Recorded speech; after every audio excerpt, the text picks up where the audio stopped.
Hello there, friends. This is Spencer Michaud, and today we're going to be talking about the astrology of December 2023.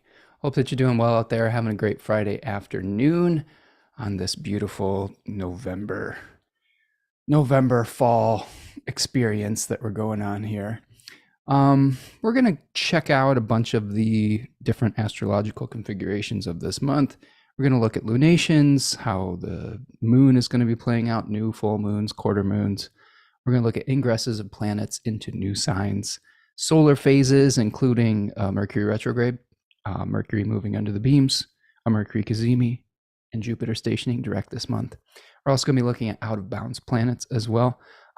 This month we have Mercury and Mars moving out of bounds, or traveling out of bounds. Mercury will already be out of bounds to begin the month, but we'll break all that down and what it means for you and your life, and maybe give you some advice about how to navigate some of these waters. So I just want to let you know, I do have a sale going on right now for the decans of Scorpio. If you like what I do here, I talk about the decans, the 10-degree sections of the zodiac, and I do some webinars on that where you can learn a whole bunch about it. Scorpio is on sale for the next few days through the weekend. And Sagittarius is on sale a little bit early right now. So if you want to check those out, you can find that on my website, spencermichaud.com. And that's a great way to support the channel. I also do readings. So if you need some help navigating the month or months ahead, I would love to work with you. It's always nice to be able to kind of meet you over the Zoom and see your face and hear your voice and connect and see your charts and learn about your lives. And yeah, I'm available. You can check that out at spencermichaud.com as well. Do me a huge favor, friends. If you are new here, please like this video. If you're not new here, like the video, that helps me out. If you are new, please subscribe to the channel. I also have a newsletter, Spencer Michaud Astrology, where you can know when I'm going live each and every week, usually Fridays. But sometimes it shifts, so it's great to be on the email list. And you can find out new offerings for classes, etc. My partner, Tanya Andrews, also has a beautiful email list that is worth signing up for her magically inspired business, Third Coast Mojo. Do me a huge favor and go out and support her as well on Instagram, on the newsletter, etc. She's got a lot of great stuff that can help you navigate some of these astrological transits and maybe nudge the fates in your favor, which we always need a little bit of that, don't we? Okay, friends, I'm just going to welcome a few of you here to the chat. Got a lot of people stopping in. I love it. Love to see it. Stephen the Jupiterian tuning in from San Francisco, California. Nice to see you, Stephen. Hope you're doing well out there on the West Coast.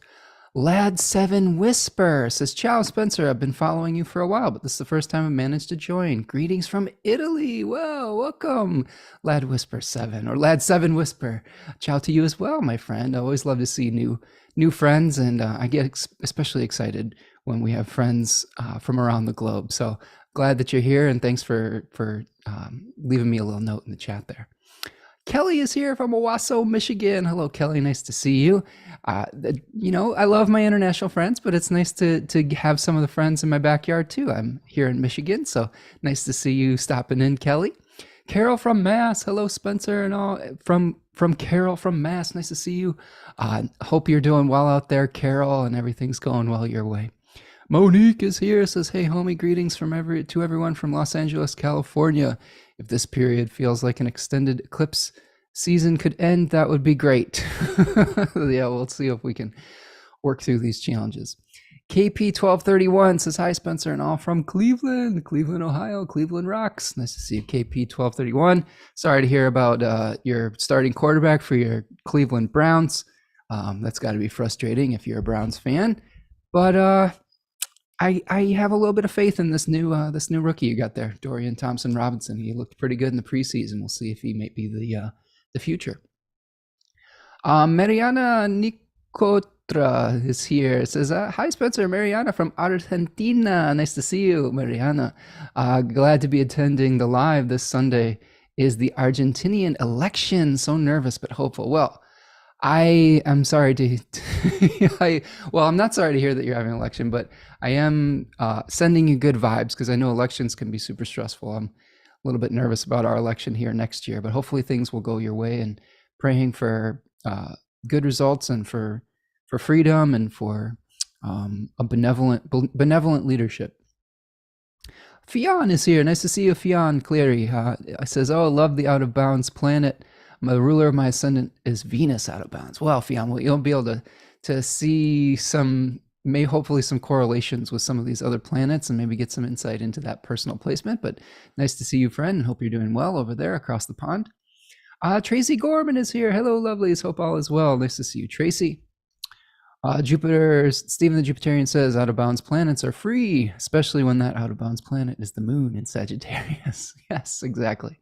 Yeah, the out of bounds planets are ones that are not necessarily following the social expectations or following the rules. So they are definitely they are free, free to do their own thing for better or for worse, I think is the other kind of thing to think about. Modern Goldilocks, nice to see you. Thank you so much for the super sticker, my friend. Thank you. That is such a generous super sticker. I appreciate you. Always love to see your smiling face here in the chat, and thank you for the little lemon person. I love it. And the super generous donation. That really does help me keep the lights on here. And you can support the work that I'm doing by clicking that little $ in the chat today. It's called a super chat or a super sticker. Those donations go a huge way to helping me do the work that I do. You're helping me to free up time to do the research that I need to do to make these shows possible. You're really paying for my time to be here with you as well. It just really is very helpful. So thank you so much. Raven is here, joining from the Sunflower State. I believe that's Kansas. Is it? Am I correct with that, Raven? Correct me if I'm wrong. Sorry if I am.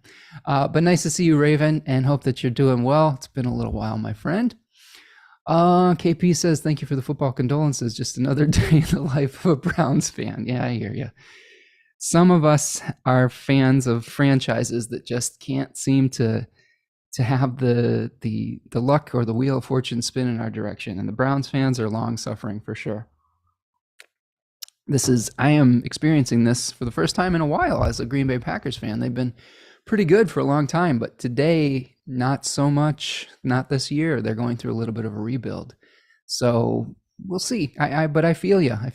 I'm getting a little taste of what it's like to be a Browns fan this year, but I've gone through that myself with being a fan of the Milwaukee Bucks for a number of years. They've turned it around in recent years, but for many years before that, they were basically the Cleveland Browns of the NBA. So we get it.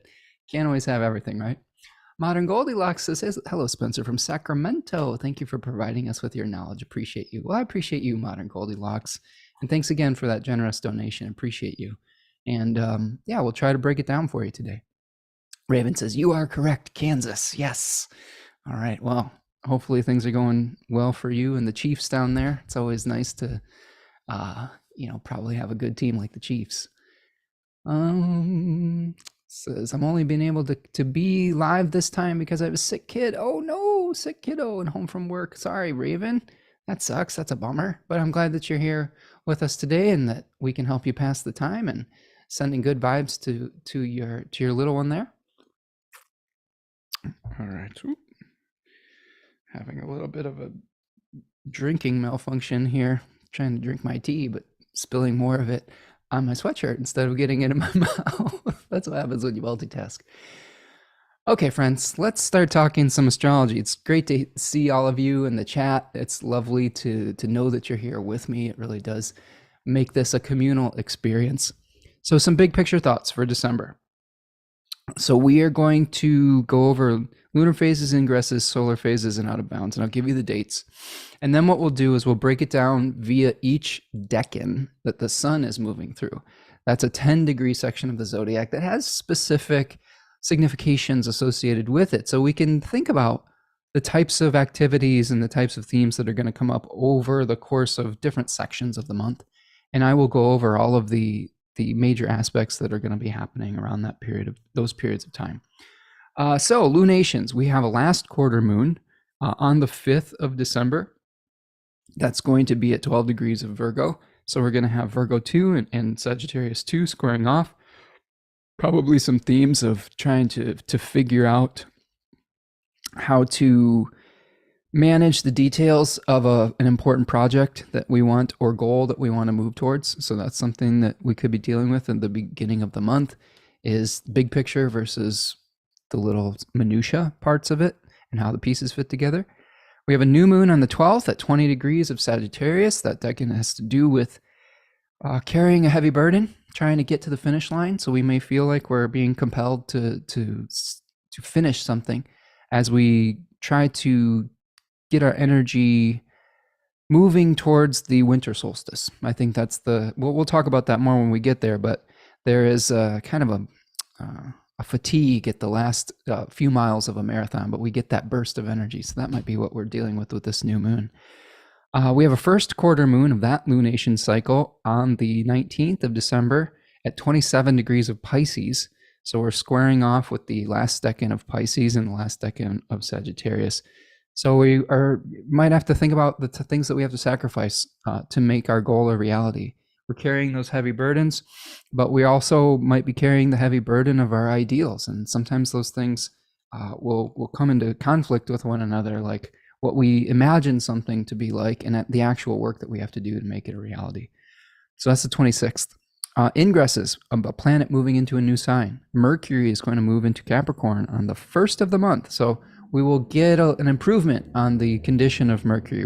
We've been going through the latter part of November with Mercury in Sagittarius and Mercury out of bounds. So communication issues have been potentially a little dicey. People are getting a little in their beliefs, right? And maybe are better at espousing their viewpoints rather than listening and working with others.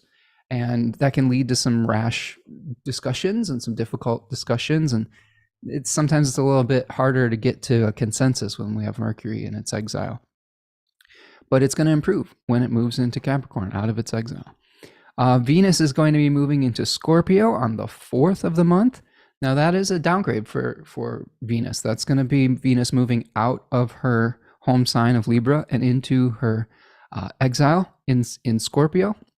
So maybe it might be a little bit more difficult to create the kind of beauty and harmony that we desire via harmonization of Venus. There are some benefits to that placement as well. It's not all bad. If you have that in your natal chart, there are ways to work with it. So we'll break that down when we get to that in that part of the show as well. We will be experiencing the winter solstice, the sun moving into Capricorn, a whole new kind of, I would say, solar year on some level. The return of the increase of the daylight, okay, is on the 21st of December. So that's a really important part of the year, important turning, important time for deciding what we're going to try to manifest in the next months ahead, the next year and solar cycle. A lot of times that will leave us weighing the different material possibilities, and we'll talk about that. We will be seeing Mercury stationing back into Sagittarius on the 23rd. Remember, we've got a Mercury retrograde this month, so we'll talk about when that's going to start and when it ends, etc. But we will be having to deal a little bit with Mercury and Sagittarius again at the end of the month. And then Venus will improve its condition moving into Sagittarius on the 29th of December, moving out of its exile and into Jupiter's diurnal domicile of Sagittarius. So those are the ingresses. Solar phases. So these are relationships of a planet to the sun, like a cazimi, or moving in or out of the beams of the sun. We also consider solar phase a planet stationing direct or retrograde. And those can be big turning points within the month. So these are important to pay attention to. So on December the 6th, Neptune is going to station direct at 24 degrees of Pisces.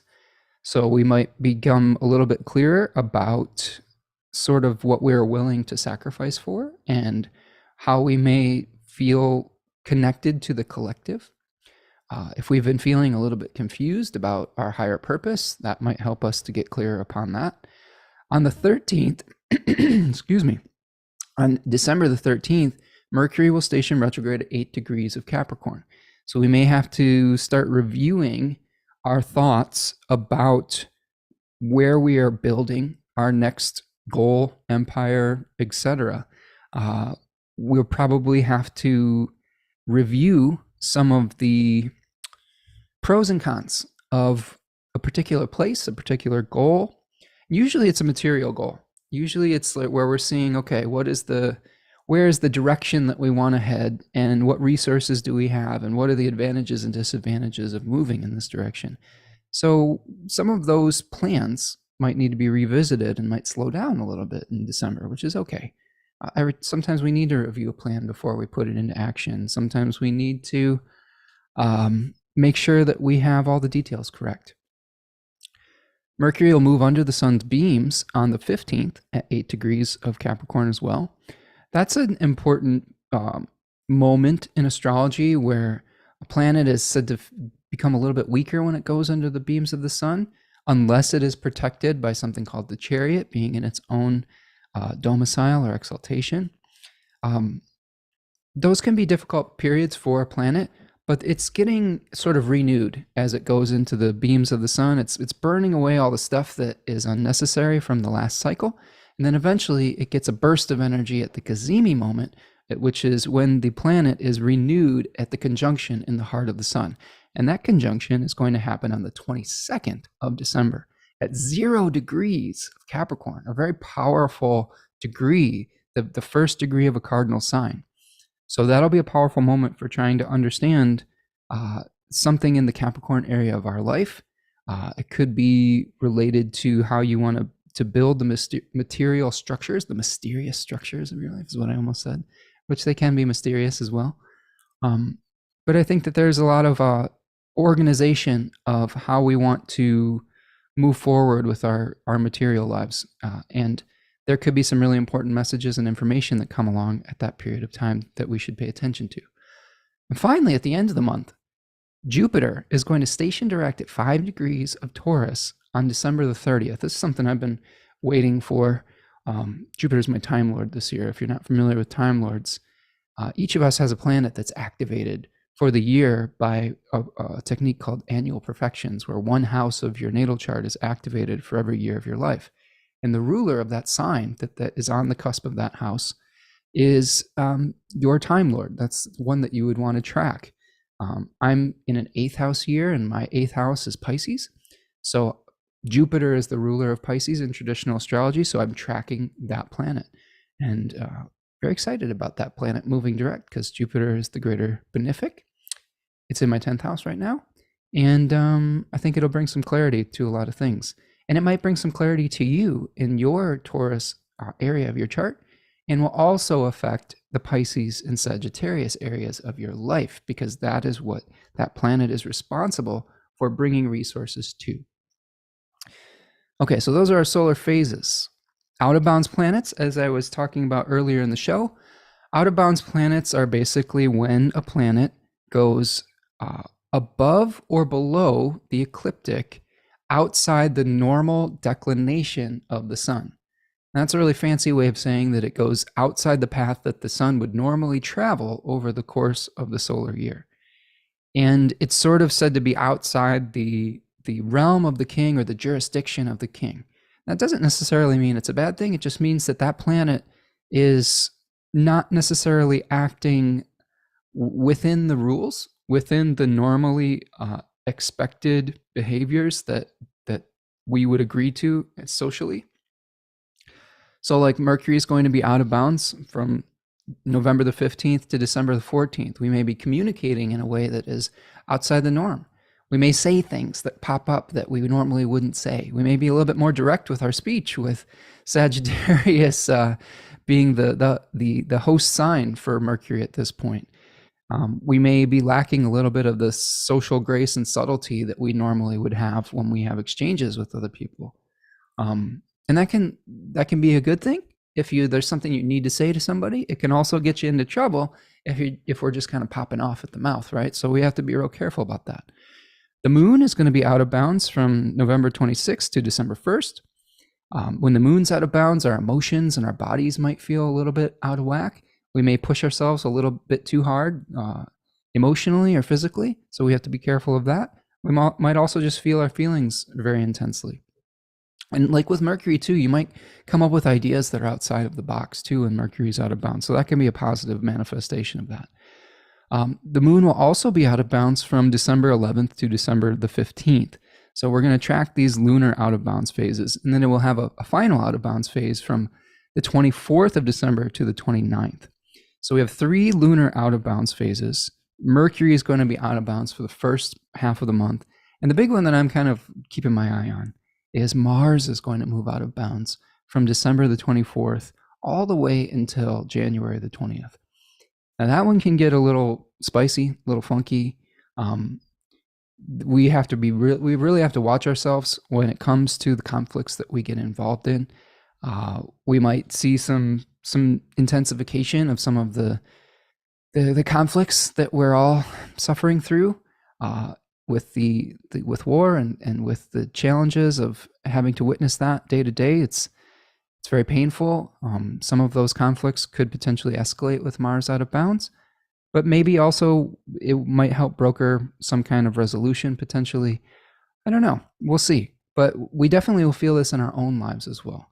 So towards the end of the month and into January, probably really important to keep an eye on how you resolve conflicts within your life, how you fight. Try to fight fair, because it might be harder to have a conflict and have a resolution that doesn't go to an extreme. So this is something that when we're conscious of it going in and we feel our anger getting outside the norm, or when we feel the ire coming and rising within us, that's the time when our astrology brain could kick in and say, oh, Mars is out of bounds right now. Maybe I need to take a time out. Maybe I need to chill out. Maybe it's not a good time to get into a big conflict about something. Maybe I need to wait a little bit to pursue a resolution to this. And Mars is going to be pretty darn powerful through a lot of that phase, because it'll be out of bounds in Capricorn. It's exaltation. And when we have exalted malefic planets, sometimes the planet can function better, or even as a functional benefic sometimes, where good things can come through bad circumstances if we have it in our natal chart. But sometimes a very powerful, dignified malefic can just be even more of itself. So we have to keep an eye on that as well. Like, it's just a very powerful martial period in the end of the month towards the beginning of January. So those are the big picture themes that we have for the month, and we will go over all of those in detail as we move through the decans. So I'm just going to check in with the chat here a little bit. Yes, Stephen is saying there's a hole in my cup. There is, right? Referring to my my little drinking snafu earlier, where I spilled some of my tea at my sweatshirt instead of getting it into my mouth here. Stephen says, I'm 53 in a 6th house perfection year, and Venus rules my 6th house, Taurus. Yeah, so that's another example of like paying attention to which house in your chart is activated, and tracking that particular planet through the year. So for you, Stephen, 6th house could be related to health, the work that you are doing, maybe work that you have to do that is hard work that you might not get a lot of credit for. And right now, Venus is in good shape in Libra, but Venus will be moving into her exile shortly within the first week or so of the month. So there might be a shift in that condition, either at work or maybe there's a health thing that pops up. But if you know that in advance, you can kind of prepare for it a little bit better. One of the things that I like to do, if I see the condition of a planet or a difficult aspect coming up, is I just try to create more space in my life to be able to deal with it. Sometimes we can't always prevent some of the challenging things from happening, but we can be prepared by not overwhelming ourselves with all sorts of other responsibilities that we may not be able to focus on when the challenging thing is happening.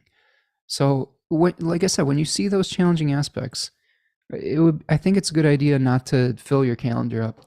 Maybe take some extra space and time, and do some self-care.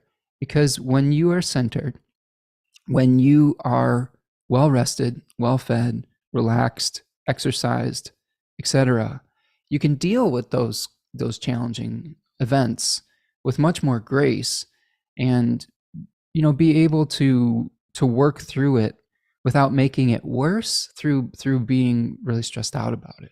And you can't always avoid stress, but again, like it's damage control, it's mitigation, and these are things that I think astrology is really useful for. when we get really afraid of the aspects that are coming or the dignity of the planets changing, that's when we can brace up and we can get real tight. And oftentimes when you go into an event with tightened muscles, there's more of a chance that you'll injure yourself, that you'll, tear a muscle or break a bone or something like that. So you don't want to get rigid with fear. So I think that that's one of the things that astrology can help us with. It can show us when the timing is right. It can show us when the timing is just not right, and where we have to release our frustration that something may not be going the way that we want it to at that moment. All right. Lad 7 Whisper says, in my chart, Taurus is in my 3rd house, but I don't know which year I'm going through aside from my first Saturn return. Oh my goodness, the first Saturn return. Well, congratulations that you've made it this far. That's quite a rite of passage. Things will never be the same after this, my friend. But if your chart is Taurus and you're in a 3rd house year, well, we'll have to see how old you are, lad, but I'm guessing anywhere between 28 and 31 if you're going through your solar return. So you're probably actually either in a 8, 9, 10, 11 perfection year potentially. So we'll see. Steven says, yes, been doing plenty of self-care this year. Also been doing work that I've not been recognized for. Yeah, that's 6th house for you. And we all go through those phases. One thing to keep in mind, Steven, is that 6th house is the cadent house before the 7th, which means that it's the work that we have to do before we get to the completion, before we get to the ceremony, before we get to the recognition. So sometimes we just have to grind away at something without a lot of fanfare, so that we can get to the point where people recognize our contributions. We can get to the point where we finish the dissertation and get the degree or something of that nature, where we finish the hard work of editing so we can release a book or something like that. And it's not glamorous, it's not glory work, but it's necessary, and we learn a lot from going through those processes. Lad 7 Whisper says, I'm 27. Oh, you're in the 27 club. Good. So 27, let me just think real quick. So 24 is 1, 25 is 2, 26 is 3, 27. Oh yeah, okay. So I didn't have my numbers right on that. 27, I think, is a 4th house perfection year. 24, 25, 26, or 7. Yeah. So this Lad 7 Whisper, if your 3rd house is Taurus, then your 4th house is Gemini. So Mercury will be your time lord this year. So check out the transits of Mercury this year. You might be feeling a little bit, out of bounds right now with Mercury out of bounds in Sagittarius. And there may also be some challenges with either your family or your country of origin. Were you the one that was talking about, oh no, we had someone else having an election in Argentina, where I can't remember if you were, this is from Italy. So maybe there's some things going on in Italy too that are worth paying attention to. The home and the family and the parents and all of those things might be things that have come up for you. And of course, friends, you can reach out for a reading if you want to get into more specifics and go into the weeds. We can do that. I also do a Q&A once a month, once a season. So I should be doing a Sagittarius Q&A within the next couple weeks, so keep your eyes peeled for that.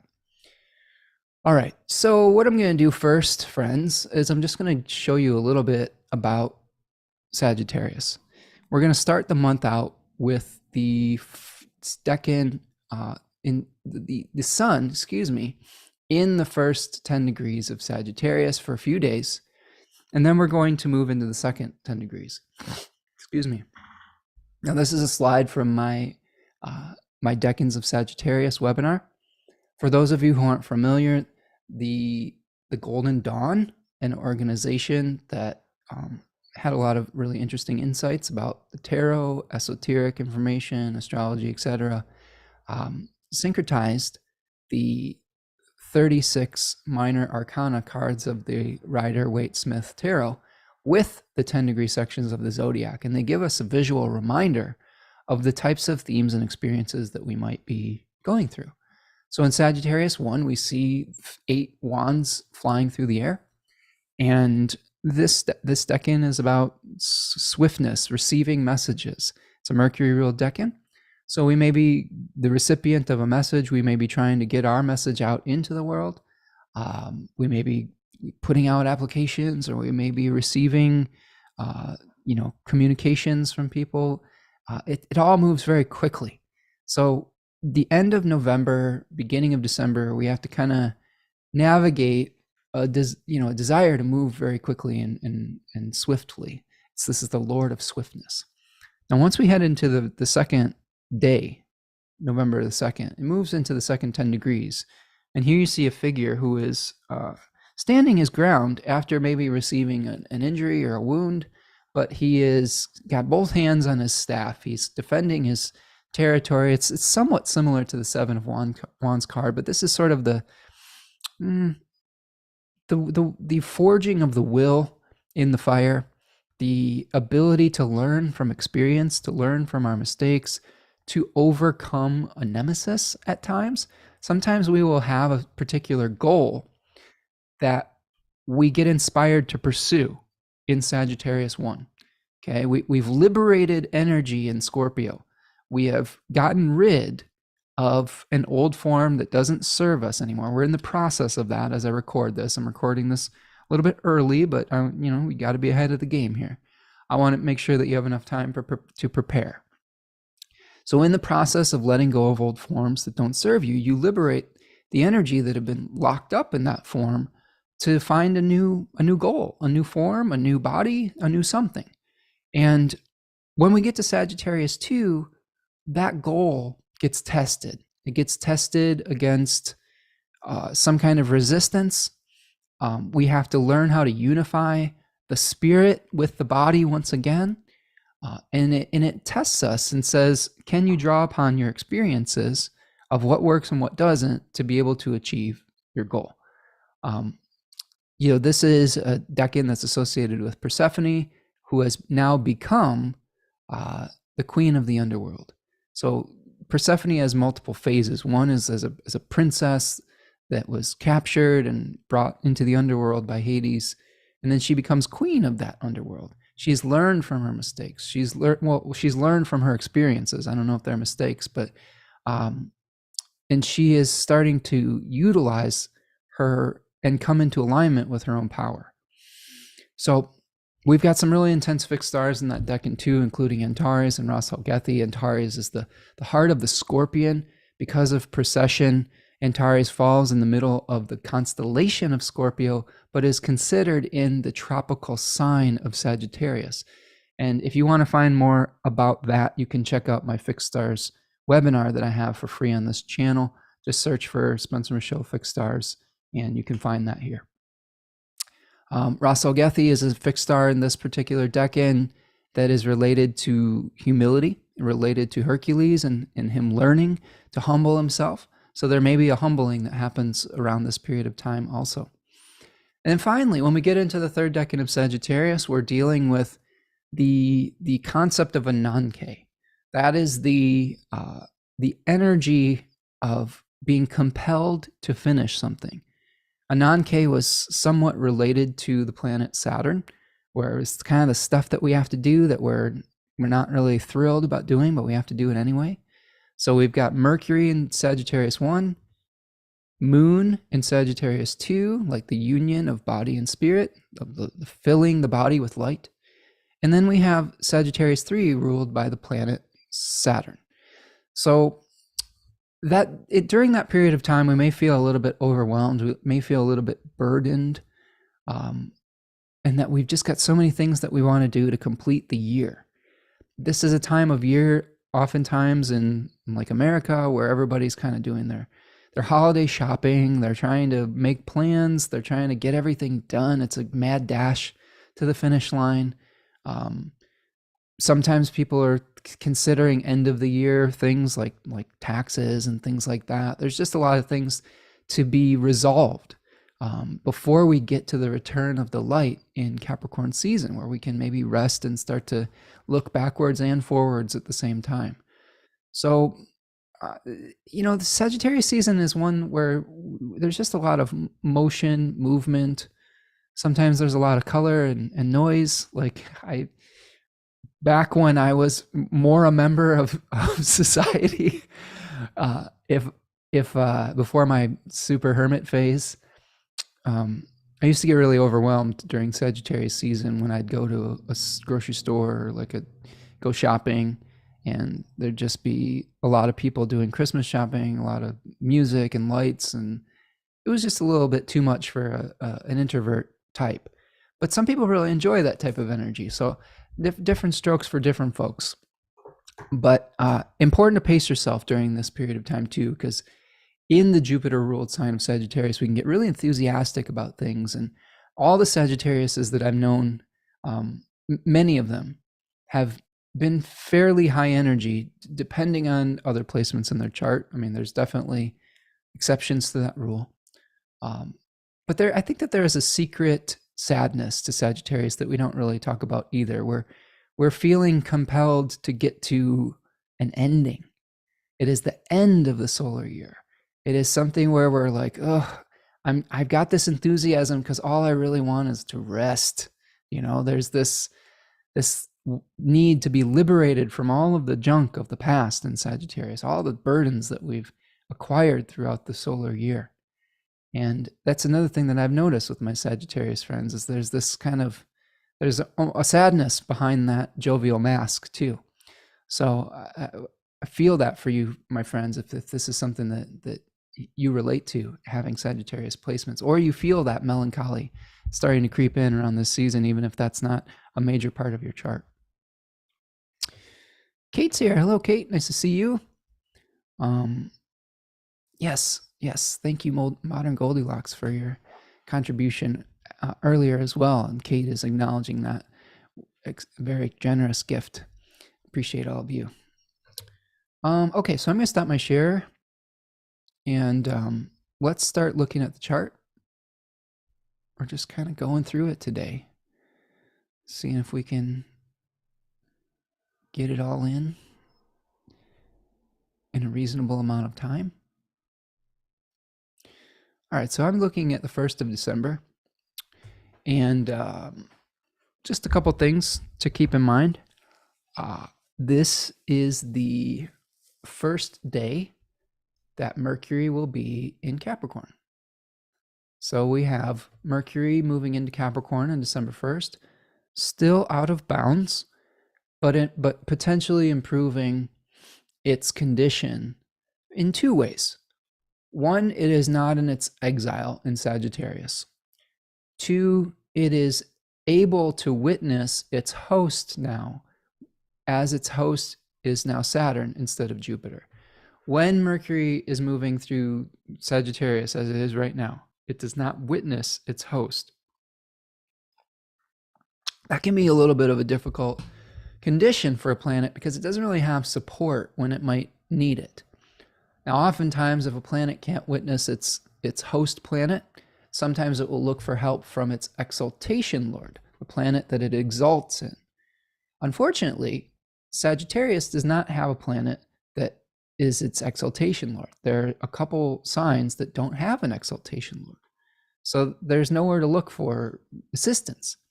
But once we get Mercury into Capricorn, we are able to witness the Lord Saturn, and we will potentially, we do have an exaltation lord, but we will eventually, over the course of the month, at some point, we will get Mercury and Mars together, and you'll get help from both the exaltation lord and the domicile lord.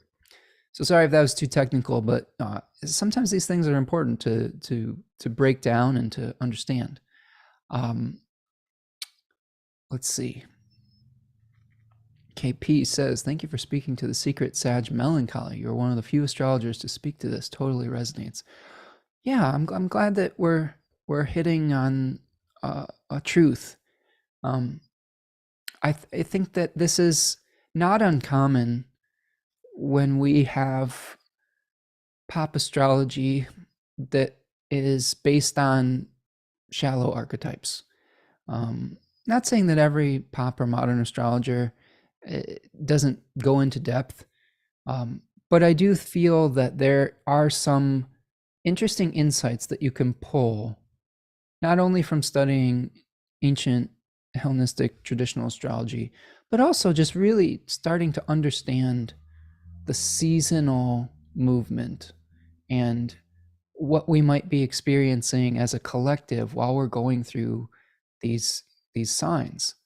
Um, I had a really great reading the other day where we were talking about a secret signification of Cancer, and we were talking about the immortality drive in the second decan of Cancer, with having a placement near the fixed star Sirius.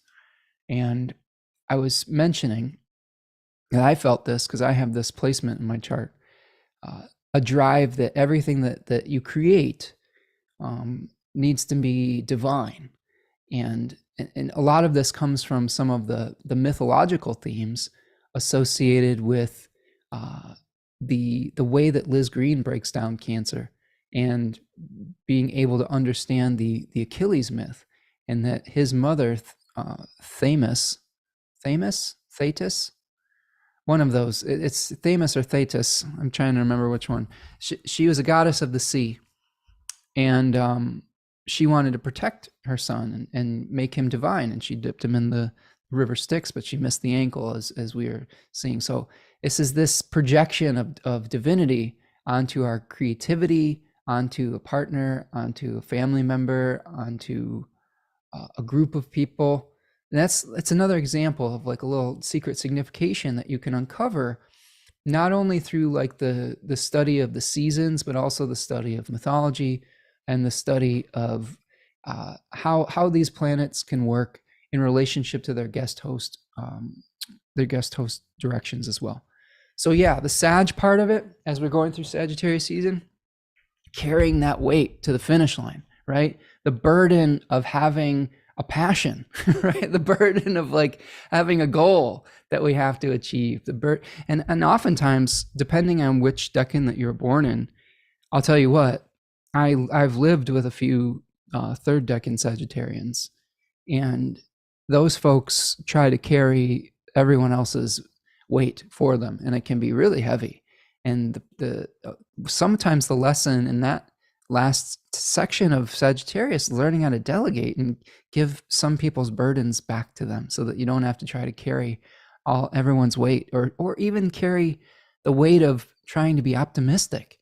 This is something else I think that Sagittarians might experience. The tears of a clown on some level, right? The need to carry on the goal and the mission, the optimism, the hope, is really heavy, and isn't always easy to do when you don't feel it.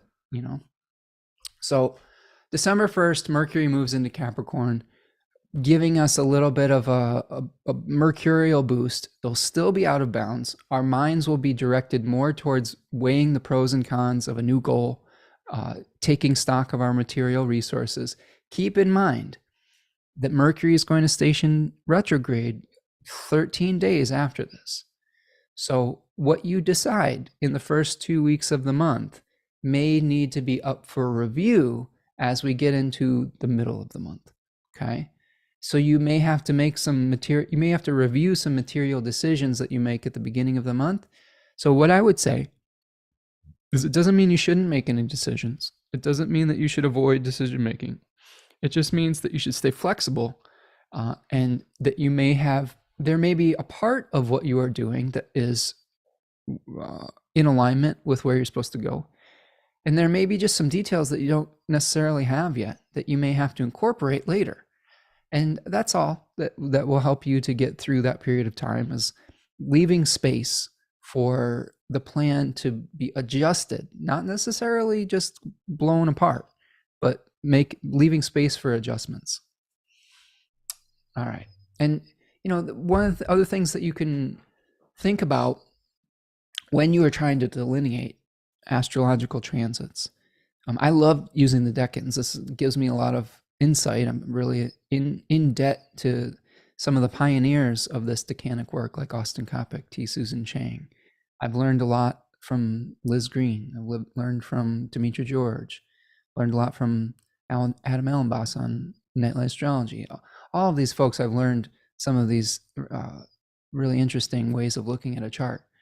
Um, Now, in Mercury's case, we can look at Saturn and we can say, what is Saturn trying to provide through Mercury's lens?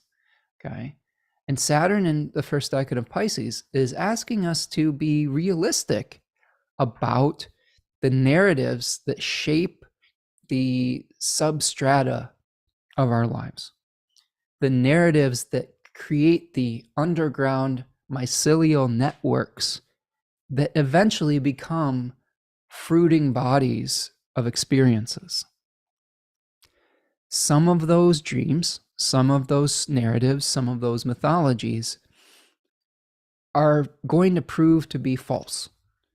And there's no shame in that. Oftentimes we get attached to a story that has outlived its usefulness. Okay? So just because one thing was true in the past does not mean that it's true moving forward.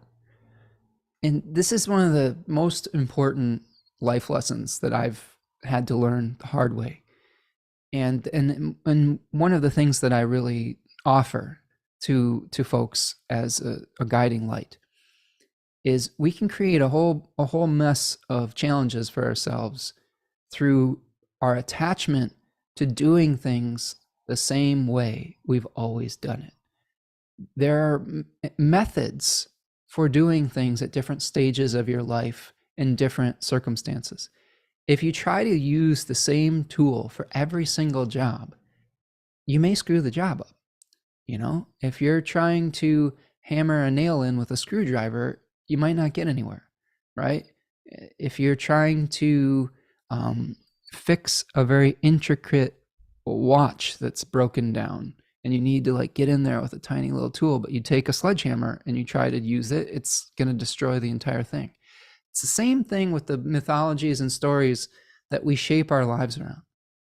If you are trying to act with a childhood narrative, you could be sledgehammering the pocket watch that needs the tiniest of little screwdrivers.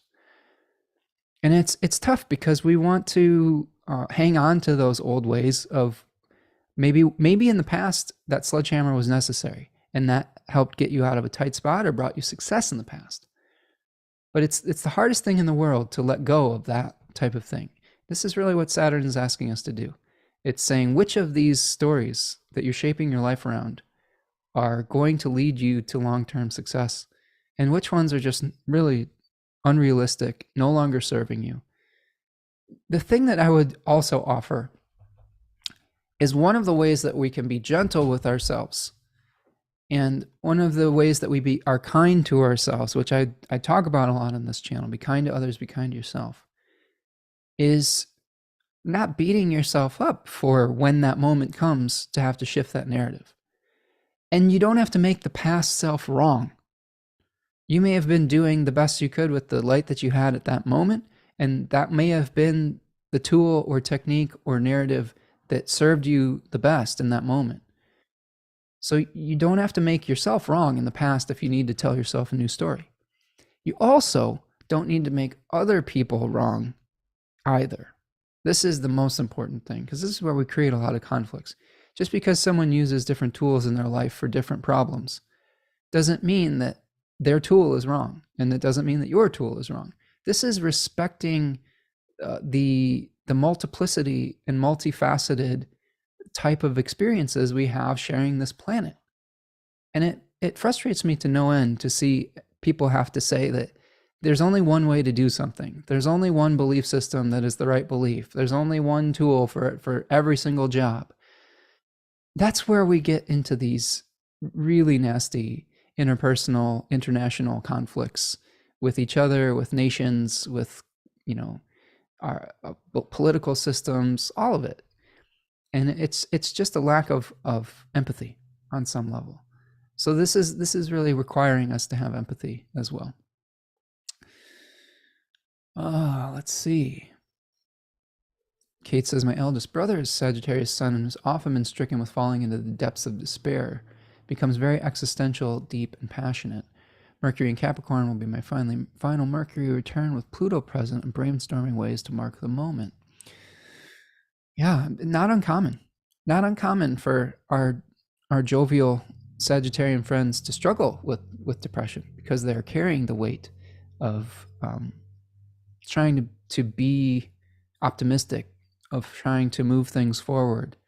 And it's not an easy job to do, especially when you're sensitive and you're absorbing not only the emotions of people around you, but their responsibilities as well. All right. So let's see. So that's the first. Mercury and the moon will both be out of bounds that day. When we get to the second, let's keep rolling. When we get to December the 2nd, a couple things are happening.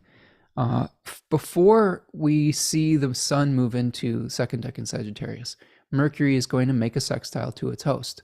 So this might be one of the moments earlier in the day or previous day while the planet is applying, where you may have some really important conversations about not only your material situation, but the belief systems behind it, and whether those belief systems are actually helping you move forward to create the material structure and security that you desire, or whether they're holding you back or keeping you from the things that you desire. Oftentimes, our beliefs can keep us further away from the success that we desire in our lives. This is something I've learned very much the hard way as a 12th house sun and Mercury. Oftentimes, it's my own beliefs that are standing in the way of moving forward towards what I actually want. And it's hard work removing some of those things because they are very deeply ingrained, especially if we've experienced trauma in our lives. A lot of them are defense mechanisms. Beliefs can be a defense mechanism against trauma for sure. So consider that as we move through the first 2 days of Sagittarius. Well, not of Sagittarius, of December, excuse me.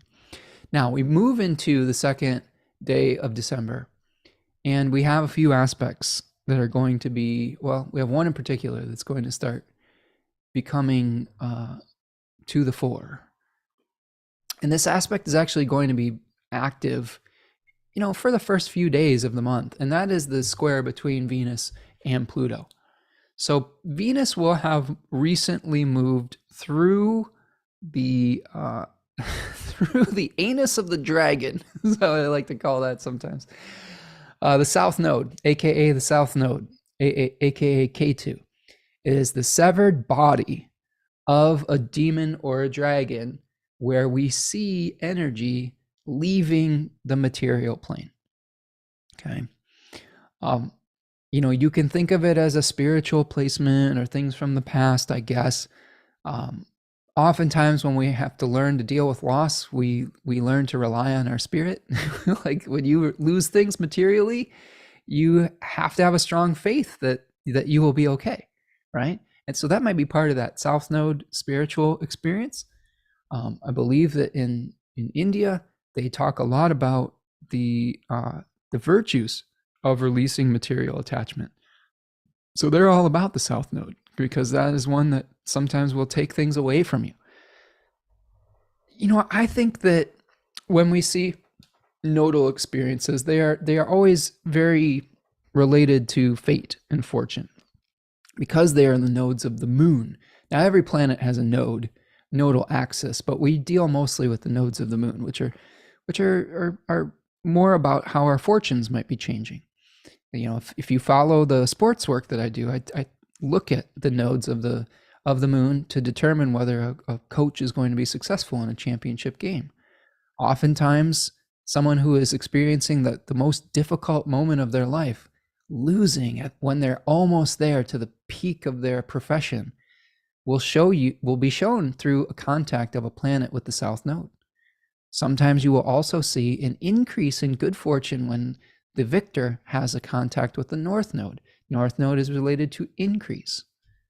So we've just seen Venus moving through the portal of the South Node, I guess we could call it. That's the one instance where I'm comfortable using that word. I think it's overused in New Age philosophy and in modern astrology and in these weird, I don't know. I'm not going to get into that. I'm not going to take a dump on portal talk. Uh, but I do think that when we are talking about the nodes, it is appropriate. So Venus has been moving through the type of condition where we may see a reduction. Okay, so in your Libra area of your life, you may be seeing something where you're losing something potentially that was important to you. You may be losing some equilibrium. You may be losing something that brought you peace. You could be reducing the type of energy where you're overthinking things, though. So this is something that we can think about.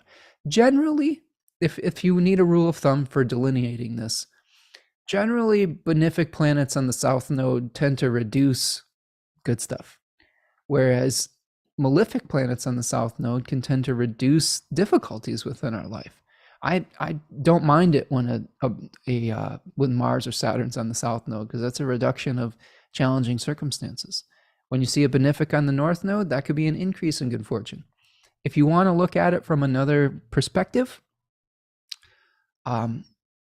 through losing something that we love or that is important to us or that we found beautiful, it may require us to have a more spiritual outlook. It may require us to have more faith.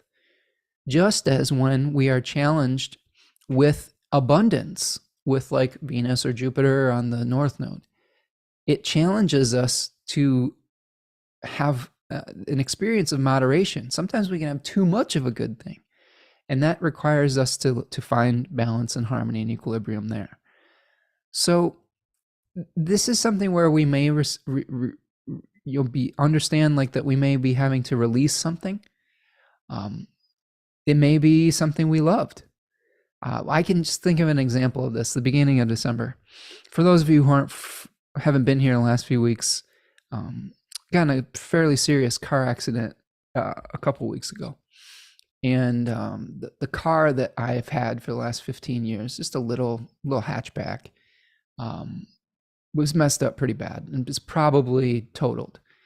In fact, the insurance company did say it was totaled. So I have a decision to make in the next few weeks about what I'm going to do about that. Most likely, that vehicle will probably have to go away.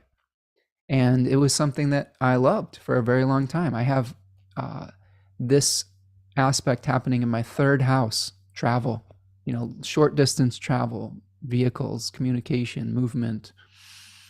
That was a vehicle that my mom very, very generously, at a time in my life when I was struggling as a broke musician, my mom helped me purchase. And my mom recently passed away about a year and some change ago. So it's not just a little vehicle that I was attached to as a symbol of something greater. So there's probably some sorrow with releasing that, and maybe also releasing some of the freedom that comes with having a functional vehicle, and maybe the difficulty of having to rely on like a partner. I have a partner, we have another vehicle, but going from a 2-car family to 1 car, there's changes that may need to happen around that. So that's one example of how Venus moving over the south node in a particular house could play out. Now, the after that experience, as it starts to separate from the south node, it's going to start applying to Pluto. So you are to be able to restore right proportion. That's what Libra 3 is trying to do. There's a spirit in that decan called Nemesis. Nemesis, restored right proportion. It increases that which is lacking and decreases that which is excessive. It brings you your due. So, and if I'm really honest with myself about the whole situation, I don't drive that much anymore. The only reason I was taking my car out the day that I did was so that I'd start it up and it wouldn't be sitting in the parking lot for an entire month. Okay. So by reducing that dependence, it probably frees up more resources for something else. Okay. So I don't think that this is just happening in a vacuum to punish us, a reduction of something that we love. Sometimes it can be to restore right proportion. But that doesn't mean that we deal with those changes always very gracefully, right? So look at the square now that starts to form between Venus and Pluto.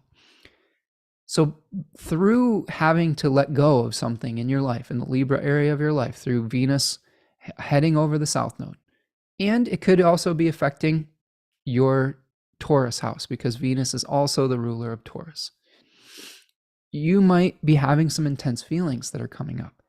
Pluto is a planet that shines its, little laser beam or whatever on, I was going to say light, but it's not really a visible planet. So it's not really shining a spotlight. What it's doing is it's exposing something that had been repressed, something that we may have ignored. And it says, you got to deal with this now.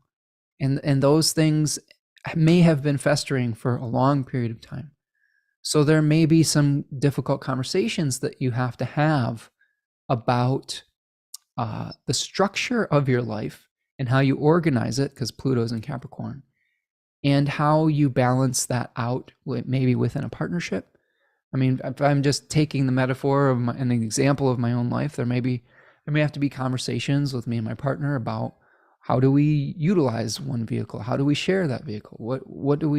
How are we moving forward with this, right?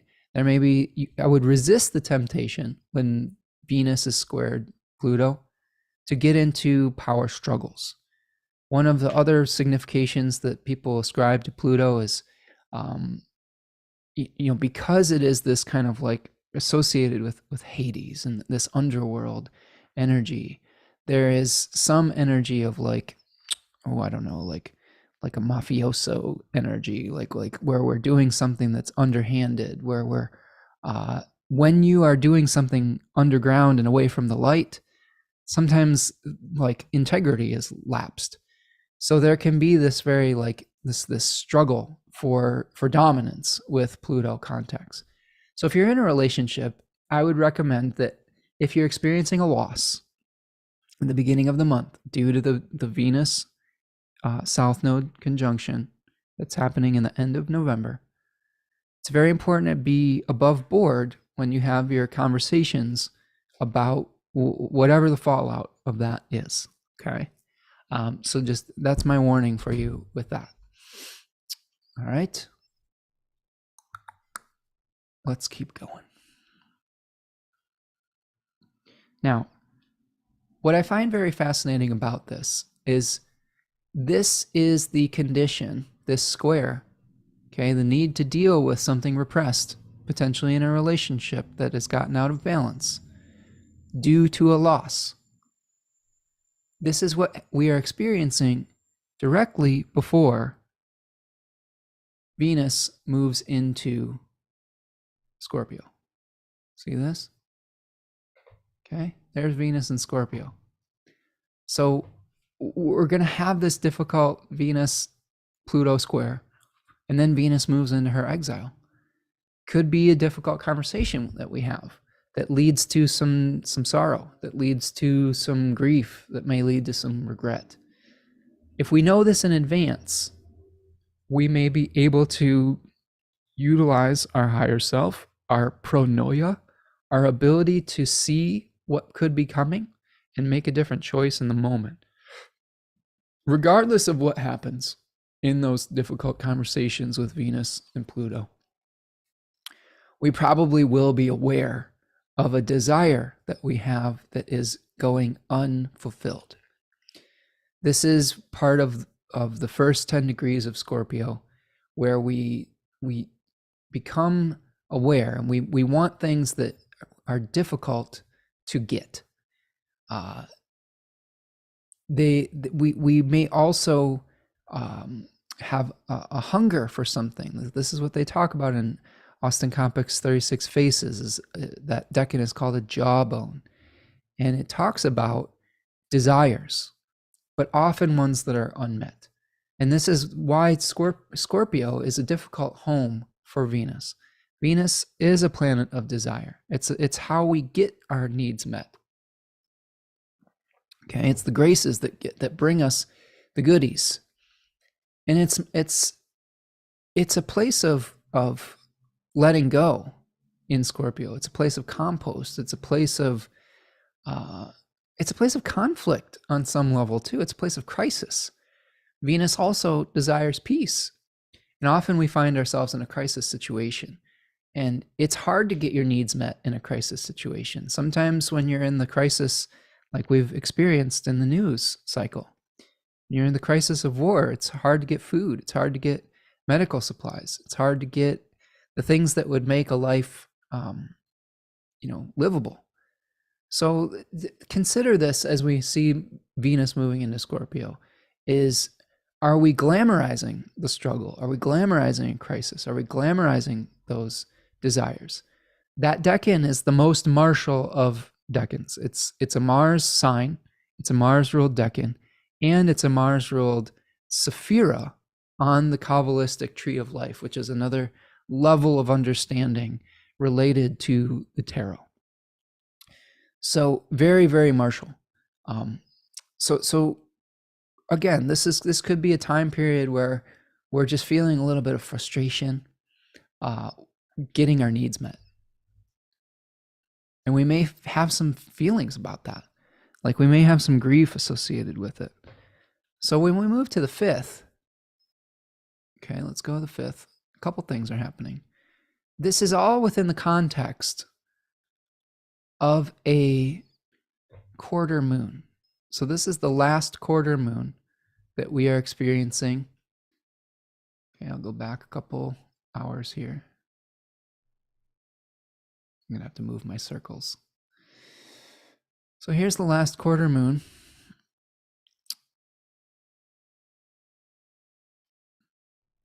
There we go.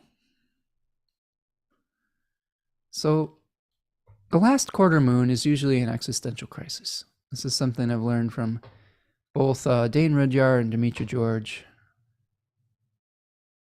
And this is where we are experiencing a change of heart, a change of mind. We are also on this day experiencing the Saturn-Venus trine. Okay, so let's see how these two aspects will relate to one another. Okay, let's take a look at this here. Y'all doing all right there in the chat? Just checking in, seeing if you're still with me. So last quarter moon, remember we talked about the second 10 degrees of Sagittarius, and we were dealing with overcoming a challenge to our goal that we may have become aware of while the sun was moving through the first 10 degrees of Sagittarius, after we liberated energy from separating from old forms that didn't serve us anymore.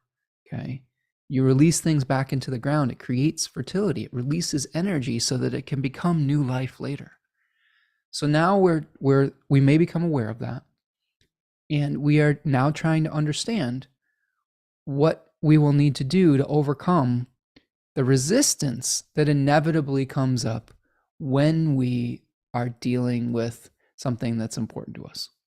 Okay, now this is the last quarter phase of the new moon, I believe, in Scorpio 3. We had a full moon that was going on over the Sagittarius Gemini axes, where we may have felt a little bit overwhelmed with all the directions that we could go.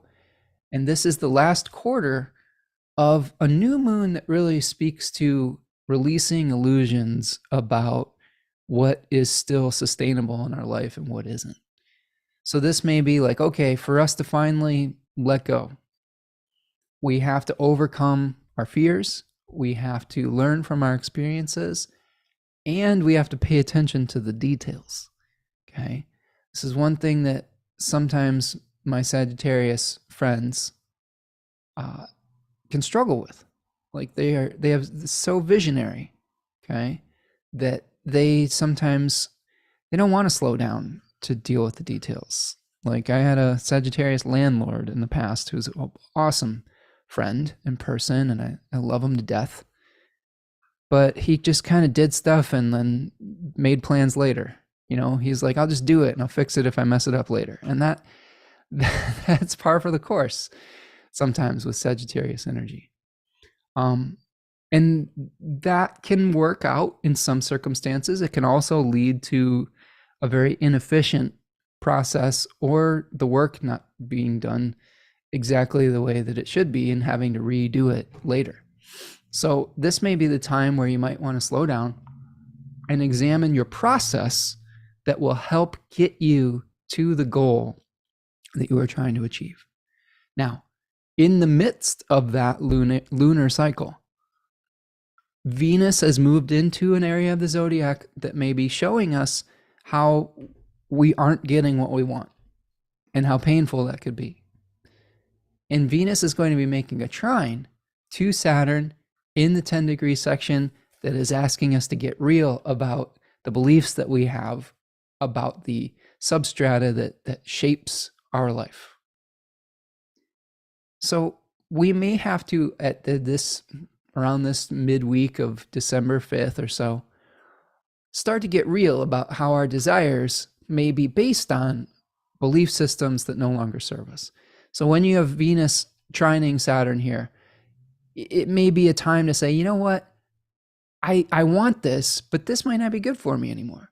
Like maybe something that I want doesn't actually get me towards my goal.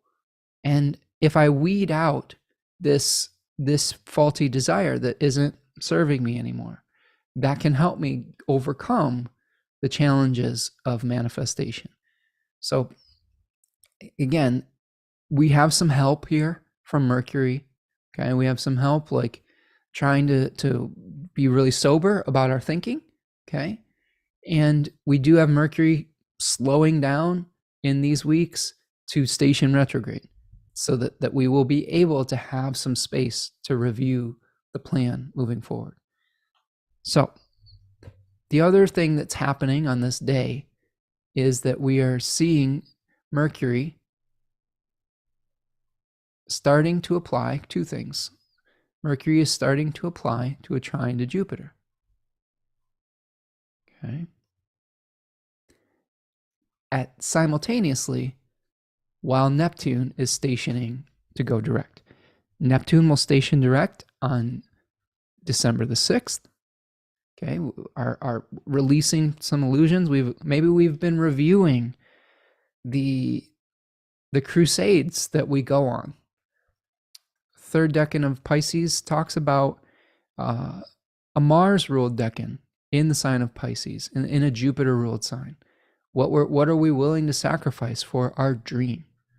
And when Neptune stations direct, we might get an awareness of what actually is involved, what we may need to sacrifice to achieve what we desire the most. And that may or may not cause us to change our minds. Like sometimes when you become aware of what it takes to actually achieve a dream, you might be like, you know what, that might not be the most sustainable dream. I've learned that the hard way a lot. I get really excited about things, and then sometimes the reality sandwich will hit, and then be like, oh, well, maybe that's not what I want to do.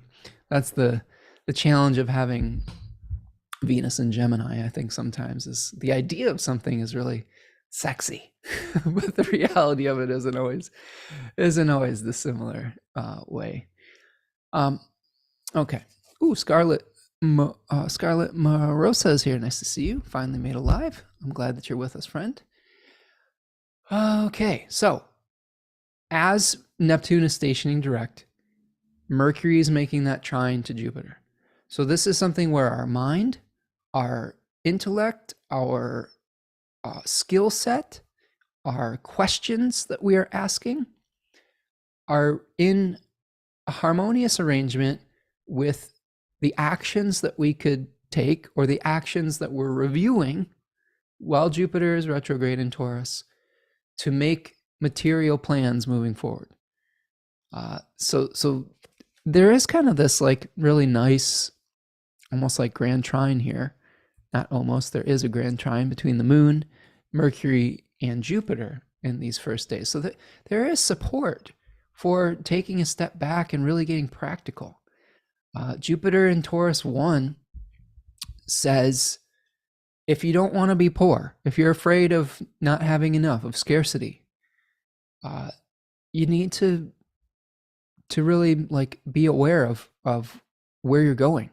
You need to plow the fields of your life. That's the name we get for that decan, the plow. We need to remove the obstacles. We need to remove the rocks in the field. We need to utilize that mercurial decan to plan for a future that is abundant. Okay. And we will, as we are going through that trine with Jupiter, we will see within the next few days Venus start to apply to an opposition to it. So let's move forward with our days here. So you can see here, there's the 6th where we have the stationing directive Neptune. Now Neptune's direct. As we get into the 7th, you can see that the numbers turn from red to brown, or red to black, which is how they show us retrograde planets in astro gold. You can see also on the 7th here is the perfection of the aspect between Mercury and Jupiter. In traditional astrology, they have various levels of interaction between a planet. When a planet is witnessing by whole sign, they are walking into the same room together. When they are getting within 3 degrees of the aspect, which I believe is called collasis, they're having a conversation with one another.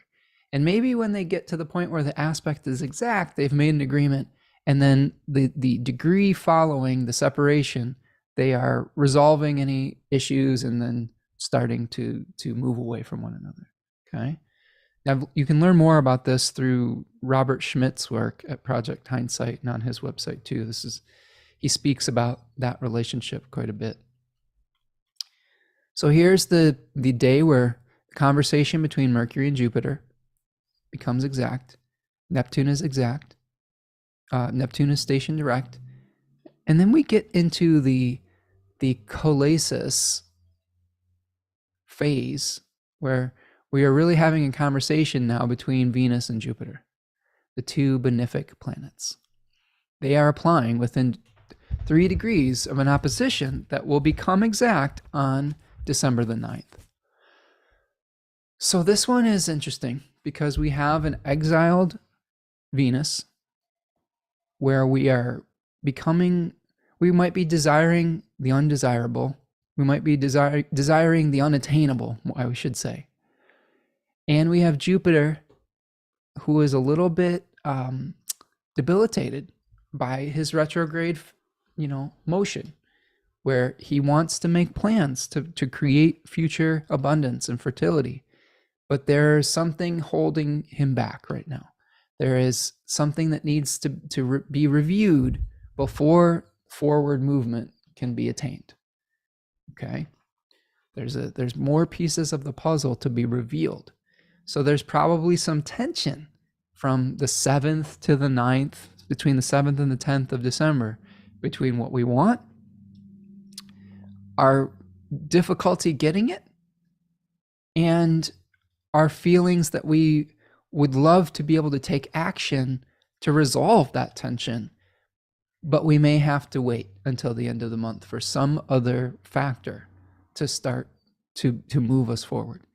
And in the esoteric language, we have to wait for Jupiter to station direct on the 30th. Okay. We may see more movement at the end of the month in creating abundance and creating the plans that will help move us forward with our abundance. Now, those types of things can be frustrating. So what do we do when we are waiting? The I-Ching talks about this quite a bit. So that's sort of my guiding book for how I try to deal with life for the most part. The astrological themes can show you just the conditions, the conditions, the weather conditions of life. But combining that with some kind of philosophical ethos can be really powerful for helping you deal with those weather conditions. And the I-Ching talks a lot about being prepared for your moment when the moment comes. If you are in a period of obstruction, they literally have a hexagram called obstruction. They talk about, well, if the conditions aren't right for you to move forward, if your progress is blocked, how can you prepare yourself for when the conditions will be correct, will be when the moment is ripe? So there are always things to do to prepare yourself for when forward movement can happen in life. And that's something I think that we miss a lot when we are going through the natural cycles of getting from point A to point B. We've lost this type of experience because we have an instant gratification culture. We want to instantly get from point A to point B. And if we don't get that dopamine hit, we don't get what we want right in the moment, we tend to struggle and we don't know what to do with ourselves. And that's not how nature works. Nature prepares for the right moment. Nature prepares for the flowering. Nature prepares for the spring by resting. Sometimes the action that you need to take to prepare yourself for moving forward in your life is to rest. Sometimes you need to pause. Sometimes you need to hibernate. Sometimes you need to restore the energy in the battery through not doing something. Okay, that's a choice that we make, to not do something, to calm our minds down, to be able to calm the waters. I talked about this last week, where we make a lot of better decisions when we get quiet and let the muddy water separate into clarity. We've all experienced this, hopefully. If you've had any experience with a stream or a little river, or seen a fish be really flopping around at the bottom of a stream bed, you get the water's all muddy. It's difficult to see. And only through stillness are we able to restore clarity to that stream and figure out what direction we're going next. Oftentimes, life will bring us events that will muddy the waters of our life. Any type of crisis can be like a fish flopping around on the bottom of a stream bed, or a big rock that's tossed into the water. And all we have to do sometimes in those moments is allow the conditions to be restored to clarity through our peace, through our stillness. So that might be something to think about with this Venus-Jupiter opposition, is how can you become still? How can you still your desires so that you don't make a preemptive move while Jupiter is still going through that review process? Okay. One of the challenges that Venus has in Scorpio is that, and in Venus in any Mars ruled sign, okay, the other being Aries, is that it is trying to pursue something that should be received. So this period of time, we may desire something so bad that we try to pursue it when the moment isn't quite right. And that can lead us into trouble. So if you're a native Venus and Scorpio, Venus and Aries type person, one of the great life lessons that you might have experienced in your life is when to hold back and when to let things come to you. Because Venus is a planet related to the lunar sect, okay? And the lunar sect, its sect leader is the moon. And the moon is a planet that is receptive. It receives light. So Venus is the good fortune that we can receive through being open rather than through necessarily having to pursue. Now, people will make some arguments about the morning and the evening star phases of Venus, but I think that the point holds, is that Venus in her preferred evening star phase is very receptive and harmonizing, okay? So this might be a moment where we might have to resist the impulse to force the issue and let something come to us at the moment that it's right. Okay, welcoming some new friends here. Luna Storm is here. Nice to see you. Tarja T is here from Helsinki, Finland. Nice to see you, friend. Tracy Chaplin says, hey, Spencer. Hello, wonderful. Advice, do you have a recommendation for learning the I-Ching? A real urge at the moment to hibernate. Tracy, I'm a huge fan of the book, The Law of Change by Jack M. Balkin. That's my favorite translation of the I-Ching. I think that is a great place to start. I also have an app on my phone with multiple translations I have about 10 different translations where I can do a reading on my phone. I can toss the coins or the sticks, and then I can actually just see it translated through 10 different authors. And that's I believe it's called I-Ching app. It's spelled Yijing. You can find that at least in the App Store for Apple if you have an iPhone. But that's a great resource. But my first tarot book was by R.L. Wing. It's called The Illustrated I-Ching.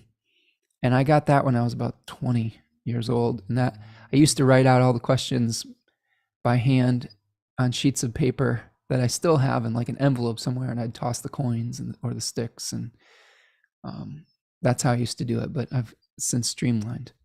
So that would be my recommendation for that. And as far as methodology of learning it, I toss a hexagram every single day, every morning. I say, what is my hexagram of the day? What can I learn today? And it helps me to use it regularly so that I can see what types of themes come up during the day.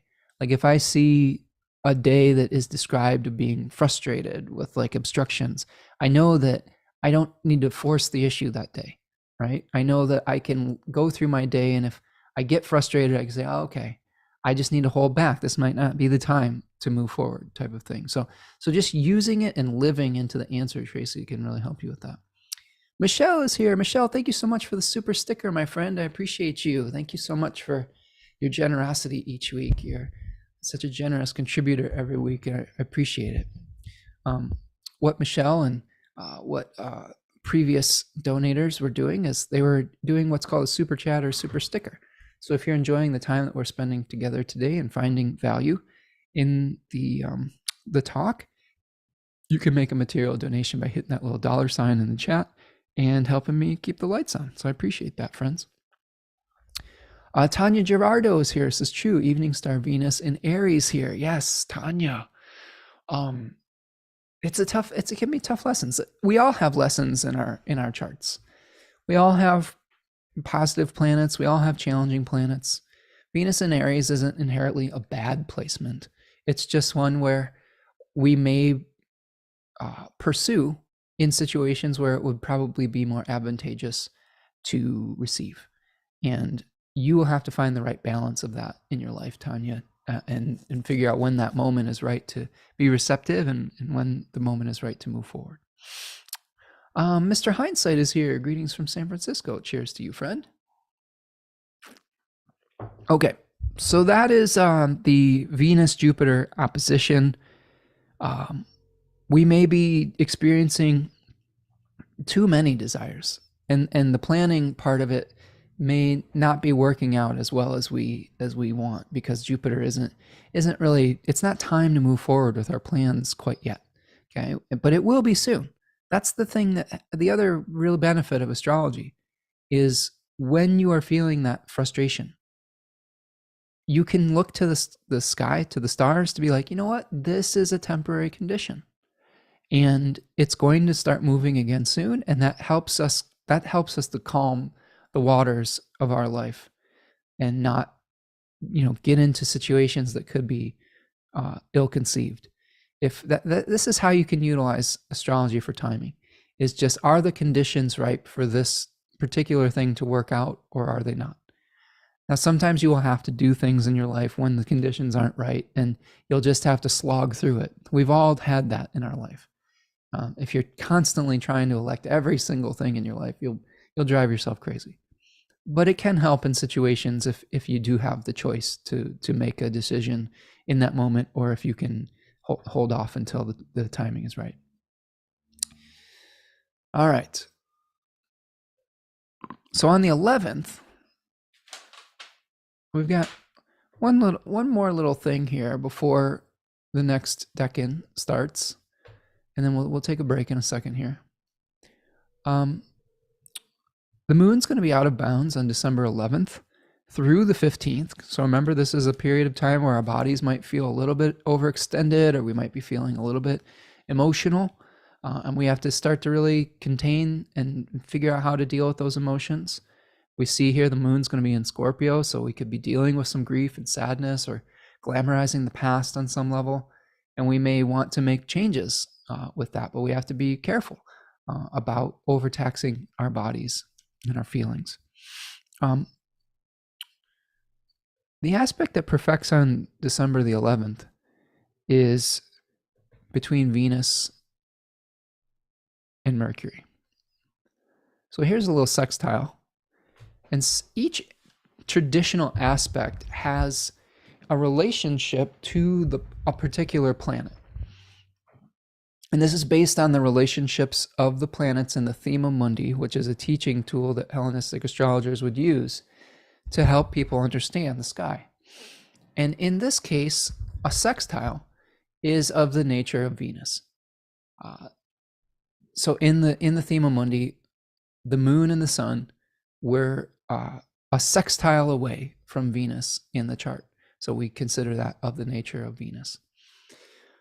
So this might be an aspect where we are receiving some good fortune, receiving some help, receiving some kind of good interaction between these two planets. Maybe our desires, maybe after the opposition to Jupiter, we are getting sober about what we really can pursue in our lives, or where we need to release some of the desires that aren't ready to come to fruition. And that can be a really fruitful conversation you could have with somebody. Keep in mind too that this is really, really close to Mercury's retrograde station. So it's in the degree that it's going to station retrograde. So by identifying where our desires may be detrimental, we can start to make plans to review how we're going to make sober changes. So this could be a great moment for sobriety in all sorts of different ways. So there's lots of different ways we have different addictions in our life. It's not just drugs or alcohol, or we can have things that we're dealing with food. We can become addicted to media. We can become addicted to conflict. We can be addicted to all sorts of different things. And it's something that just happens sometimes. Sometimes life is hard and life is challenging. So there's all sorts of ways that we try to cope with the stress of life. And in the moment, a little bit of something can be really pacifying. But if we continually get into utilizing things that eventually become toxic for us, we have to have a sober realization and try to move forward in a healthier way. Okay, painting by Mare is here. Says, late to the talk, listening as always from my art studio. Ooh, nice. Well, hopefully we're inspiring some beautiful creations today, Mare. Nice to see you in the chat, friend. Okay, so that is the first 2 decans of Sagittarius in December. I'm going to take a little stretch break here. Thank you so much for joining me here today. It is such a pleasure to be here with you today. Just got to make sure we move our bodies. Ooh, if we sit too long, our hips can get a little bit tight. Please do me a huge favor, my friends. Please, if you haven't yet, please like the video for me.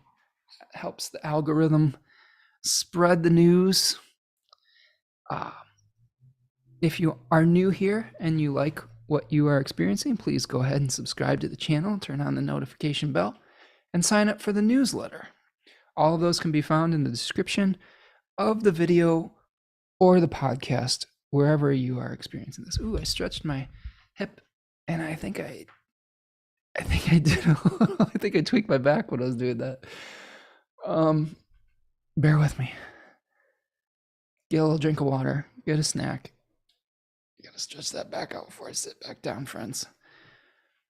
Isn't it joyful aging, that we have the privilege of aging. Body doesn't always do exactly what we expect it. Ooh, there you go. I have a lot of pops and creaks these days. Okay. Let's do one more stretch. Let's see if you can hear this with me. Oh, nope. Thought my shoulder blades were going to pop, but not today. Not today, Satan. Oh, my goodness. All right, let's settle in for the third decan of Sagittarius. Tracy, thank you so much for the super sticker. Appreciate you, friend. Appreciate everyone who's donated today and everyone who's contributed just by being here and putting your thoughts and feelings and questions in the chat today. This is part of what makes this special, is being able to interact with all of you. I really enjoy the communal aspects of doing this work, and sometimes I'll get off on my own tangents here, but I love hearing all your thoughts, and it's an honor to be serving you today. Okay, let's pull the chart back up and keep going. All right, so now that we are in the window of the third 10-degree section of Sagittarius, you can see that here. Okay, this is December the 12th. Remember, decans usually last about 10 days. We have 10 degrees. The sun generally moves about a degree per day. It's a little bit off. There's 360 degrees in the zodiac. There is 365 days, so it's not quite exact. That's why there's times when it's a little bit longer, a little bit shorter, etc. But generally, you can see them in 10-degree sections. So here, we're starting the next 10-day experience with the sun moving through that third decan of Sagittarius that is related to Ananke. Ananke was the force that compels the earth to spin. Okay, it's the force that compels movement. Esoterically, it is the pressures that we feel to finish something, to get to the finish line, to get to the winter solstice. So here we've gone through those challenges of the second decan of Sagittarius. We've gone through the realization of desires that may or may not be serving us. And now we are preparing for the final push of the solar year.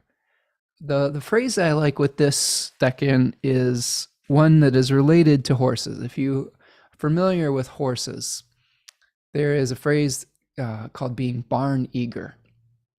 And basically barn eager means that you have a horse that's been on a long journey, and in the final leg of that journey, they get a burst of energy when they start to recognize the familiar circumstances. And they're like, I'm just so tired, but I've got a little burst of energy to get myself home. And a lot of us have probably felt that as we have gotten on the long journeys of our life. And when we realize that we're towards the end, we're probably exhausted, but we are determined to get to the end. And there is this magical thing that happens. This can be good. This can be a good thing. I've also seen this energy play out as extreme exhaustion. Like Austin Cobbett calls this decan a horse's skull, where you've ridden the horse just to its death. Okay. And we're riding the energy and the light of the year to its death and then eventually to its rebirth. What I would recommend during the third 10-degree section of Sagittarius, try not to do too much. Yes, there are things that need to be done, but try to delegate if you can. Okay? If you're doing a bunch of like Christmas shopping or holiday shopping, delegate some of that stuff. If you're trying to get all of your finances, worked out for the next year or something, like delegate. You don't have to carry every single burden yourself. I know that's easier said than done, and sometimes we feel like we don't have anybody we can delegate to, but that's not always the case. That might be one of those instances where we have a belief system that is limiting us. That could be a limiting belief. And that may be the hard work that needs to be done during this period of time, is saying, which burdens can I let go of? Okay. This bundle of sticks in the 10 of Wands is, I believe, there's some word associated with it. It's called like a fascist of sticks or something like that. There was some esoteric thing I was reading about that, like a bundle of sticks was being related to fascism. I don't know how that all came about, but there is some documentation about this decan where we can be so attached to carrying our belief system. Okay, wands is like our spiritual passions, that we are blind to any other way of being, and that sometimes there's great evils that could be perpetuated in this decan by holding so steadfastly to a belief that you will use any means necessary to get what you want. And that's something that we have to be aware of around this time of year too, is this is, the thing that just popped into my mind is a Christmas Story. I'm imagining all of the energy that Ralphie put into getting a Red Ryder BB gun before Christmas in that movie. And he was trying to butter up his teacher. He was trying to go to the department store to talk to Santa Claus. He got involved in these dares. He beat the shit out of a bully, like in the alley that was trying to get in his way. There was a lot of things. There was a journey that Ralphie was going through, and it was because of that intense desire to have his way and to get what he wanted. And I think that there's energy like that in this decan too, is that we are compelled to get what we want here, come hell or high water. And that is not always a good thing. It can be if it's utilized properly, but it can also lead to great, great evils. So be careful about that when we get into this time of the year. Mortal and Wild Carol says, yes, it is the fascia, I think. All of the sticks bound together as one voice. Yes. Right? When we start to, I have seen this placement with various planets, sometimes Mercury, sometimes Saturn, sometimes the Sun, etc., Mars, in the charts of dictators, in the charts of people who are able to, like Carol is talking about, bind people together towards a singular purpose, for better or for worse. Sometimes it can be people who are very inspirational speakers, but oftentimes when we have something that we're pursuing and we eliminate other viewpoints, okay, Saturn is a planet that specifically tries to eliminate other viewpoints, perspectives, etc. It is a planet of darkness. It wants to control the narrative. You see this especially described in Joy Usher's book, The Tiny Universe, when she's talking about Saturn and its relationship to Aquarius, trying to eliminate other narratives, okay, that don't serve the one narrative that wants to be pushed forward. So we can also see this type of energy in this decan too, where because it is a Saturn-ruled decan, we might be eliminating all other perspectives or ways of being to be able to push forward one particular agenda. And that can lead to some pretty dark stuff. So I want you to be aware of that, and that is a possibility here, and catch yourself when that is happening, either to you or through you. It's both, right? It's both. It's important to recognize when we are the agents of that as well. The other thing that's going to be prominent during this decan is we have a new moon on the 12th. So let's take a look at that new moon. Okay. So here's the new moon.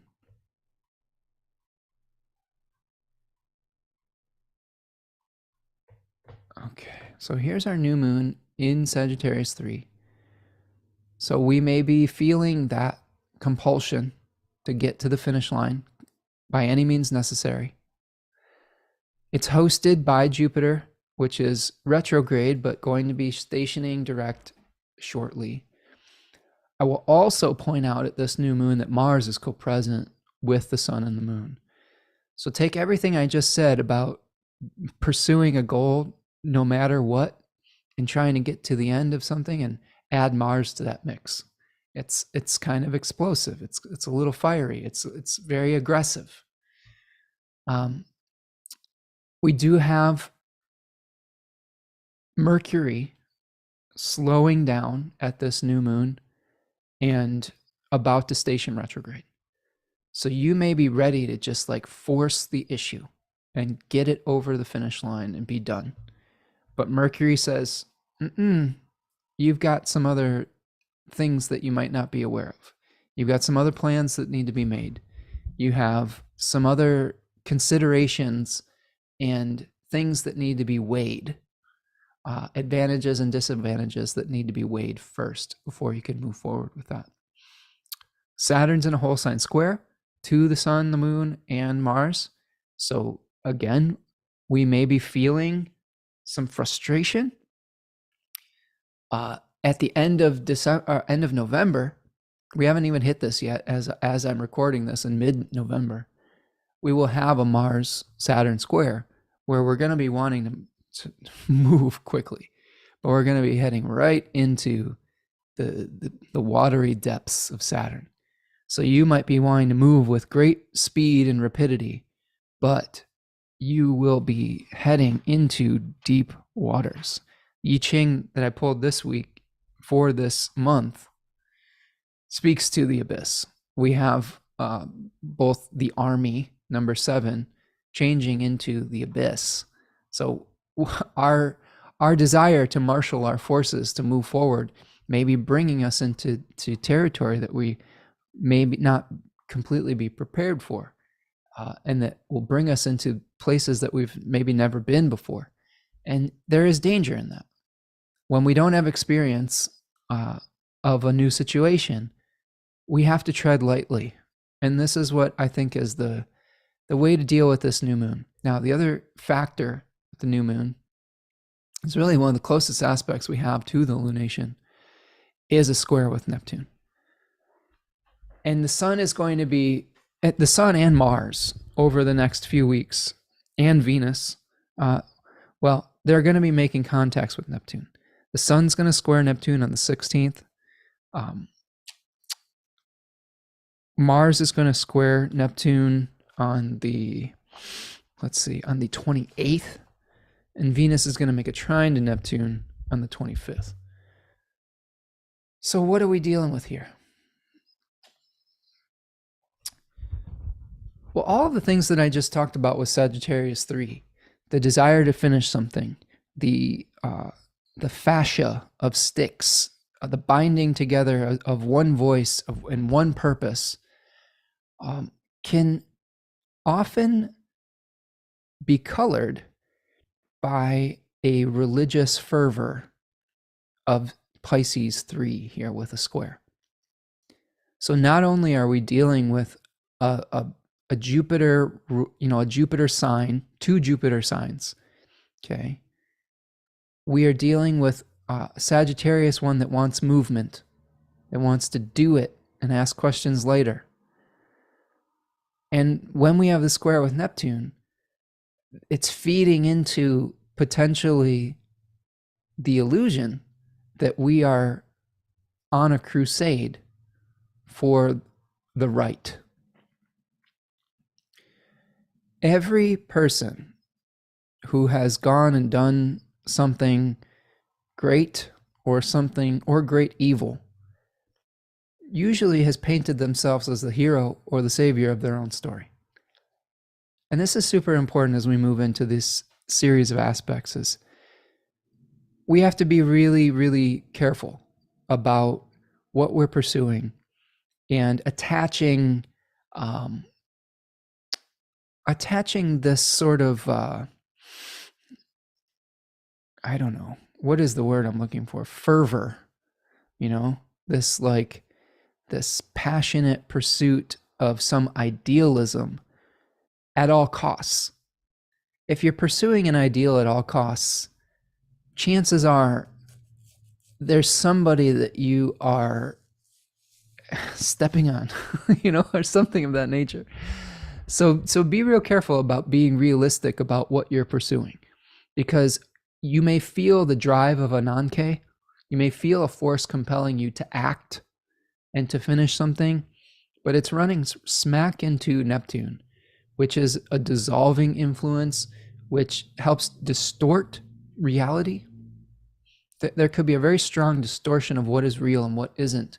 And when we are under those distortions, doing something, no matter what, could lead us into very dangerous deep waters. So that is what I will say about this new moon. Just be very careful and try to have a clear vision of what you are doing. Okay, and it doesn't help that Mercury is stationing during this new moon either. Like, this is something where we're probably going to have to review something, maybe due to some negligence through overlooking some details. Okay, oftentimes what Jupiterian signs will do, because they are almost the antithesis of the mercurial signs, is they will ignore details. They will ignore form. They will ignore other perspectives. Sagittarius is the opposite of Gemini. Gemini sees the multiplicity of perspectives. Sagittarius says, no, this is the one way. Not every Sagittarius. Some of you are good listeners, but let's just talk about it archetypally. Okay. Doesn't mean the Gemini way is right. Sometimes splitting things into multiple perspectives gets nothing done. Okay. Same thing with Pisces. Pisces will tend to ignore form to get to essence. Sometimes that's good. Other times that's a problem. Okay. Other times you need to pay attention to the how. You need to pay attention to the method that you're using to get where you're going. Pisces is capable of great evil as well.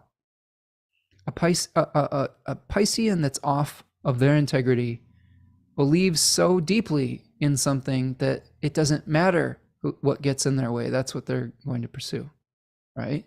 That they will sacrifice anything to get to this and maybe not even pay attention to how it's getting done, as long as it gets done. Okay. This is the martial side of Pisces 3, where Neptune is saying, I will go to any lengths necessary. Here's an example of this. As you know, I follow a lot of sports, and I often look up the charts of, football, basketball, etc. players.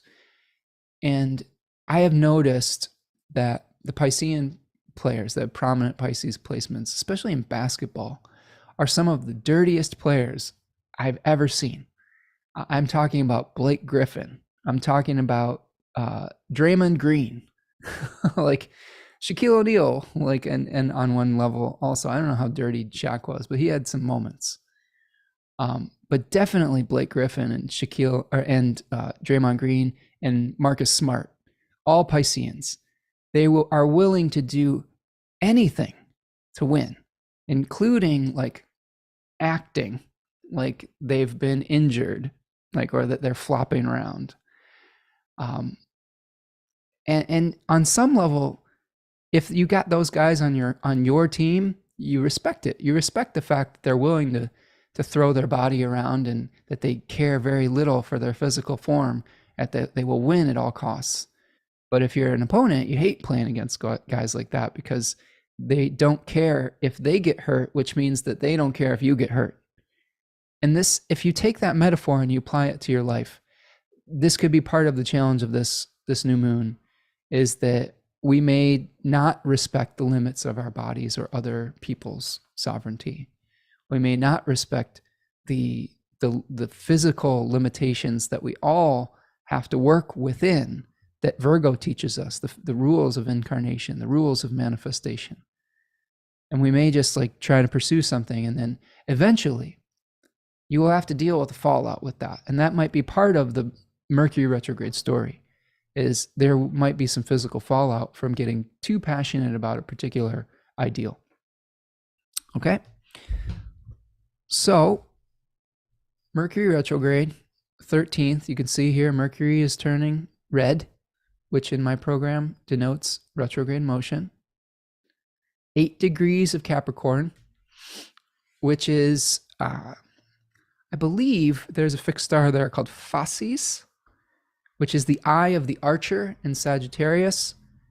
That is considered a bit of a ruthless fixed star, where you have a vision of what you want to pursue, and you're going to pursue it through any means necessary.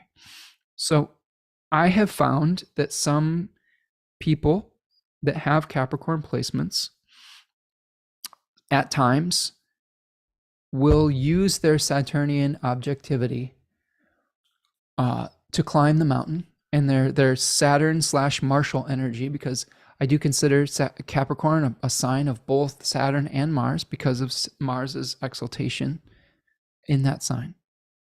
And sometimes Capricorn folks, when they're not acting within their integrity, will step on other people to get what they want. They aren't considering other people's feelings. They're detached about that. They say, this is the goal, and I'm going to get there no matter what, by any means necessary. To a sensitive Cancerian person such as myself, this type of energy is very off-putting.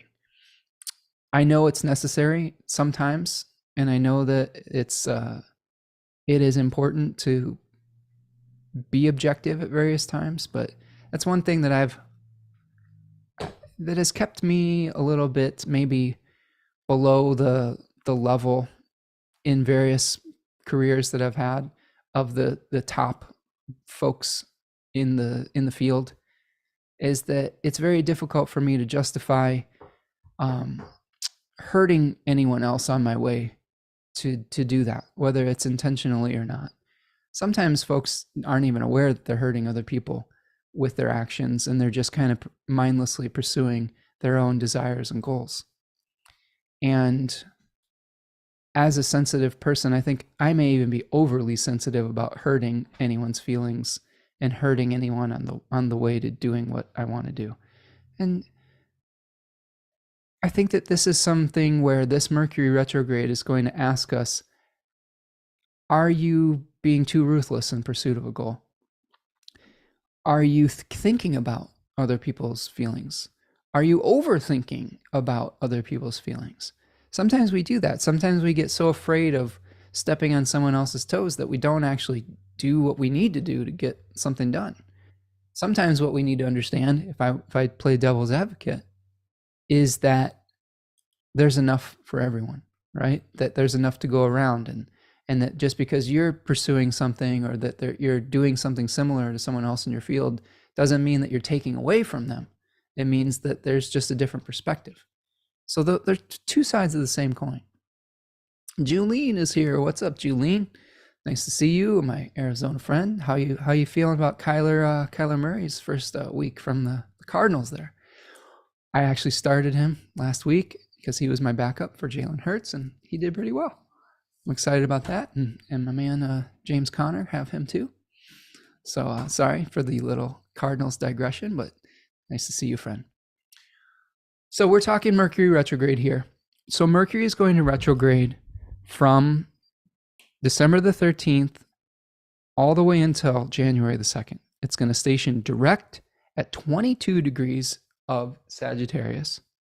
So we're going to have Mercury back into that decan that's going to show us the types of actions that we take that are maybe extreme.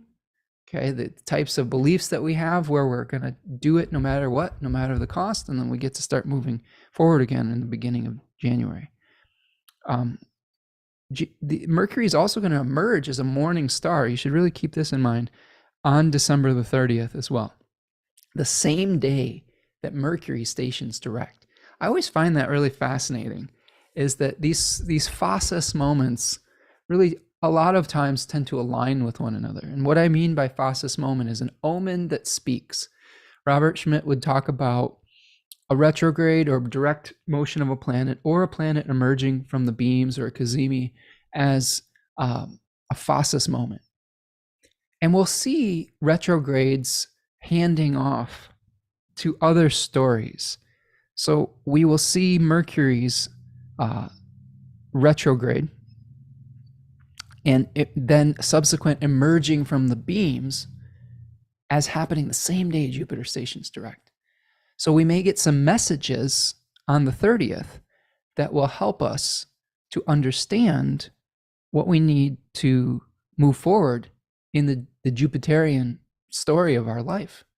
Okay, so when we see something moving forward in our Sagittarius house, that can lead to some movement in the Taurus area of our life if we see that those two events are connected.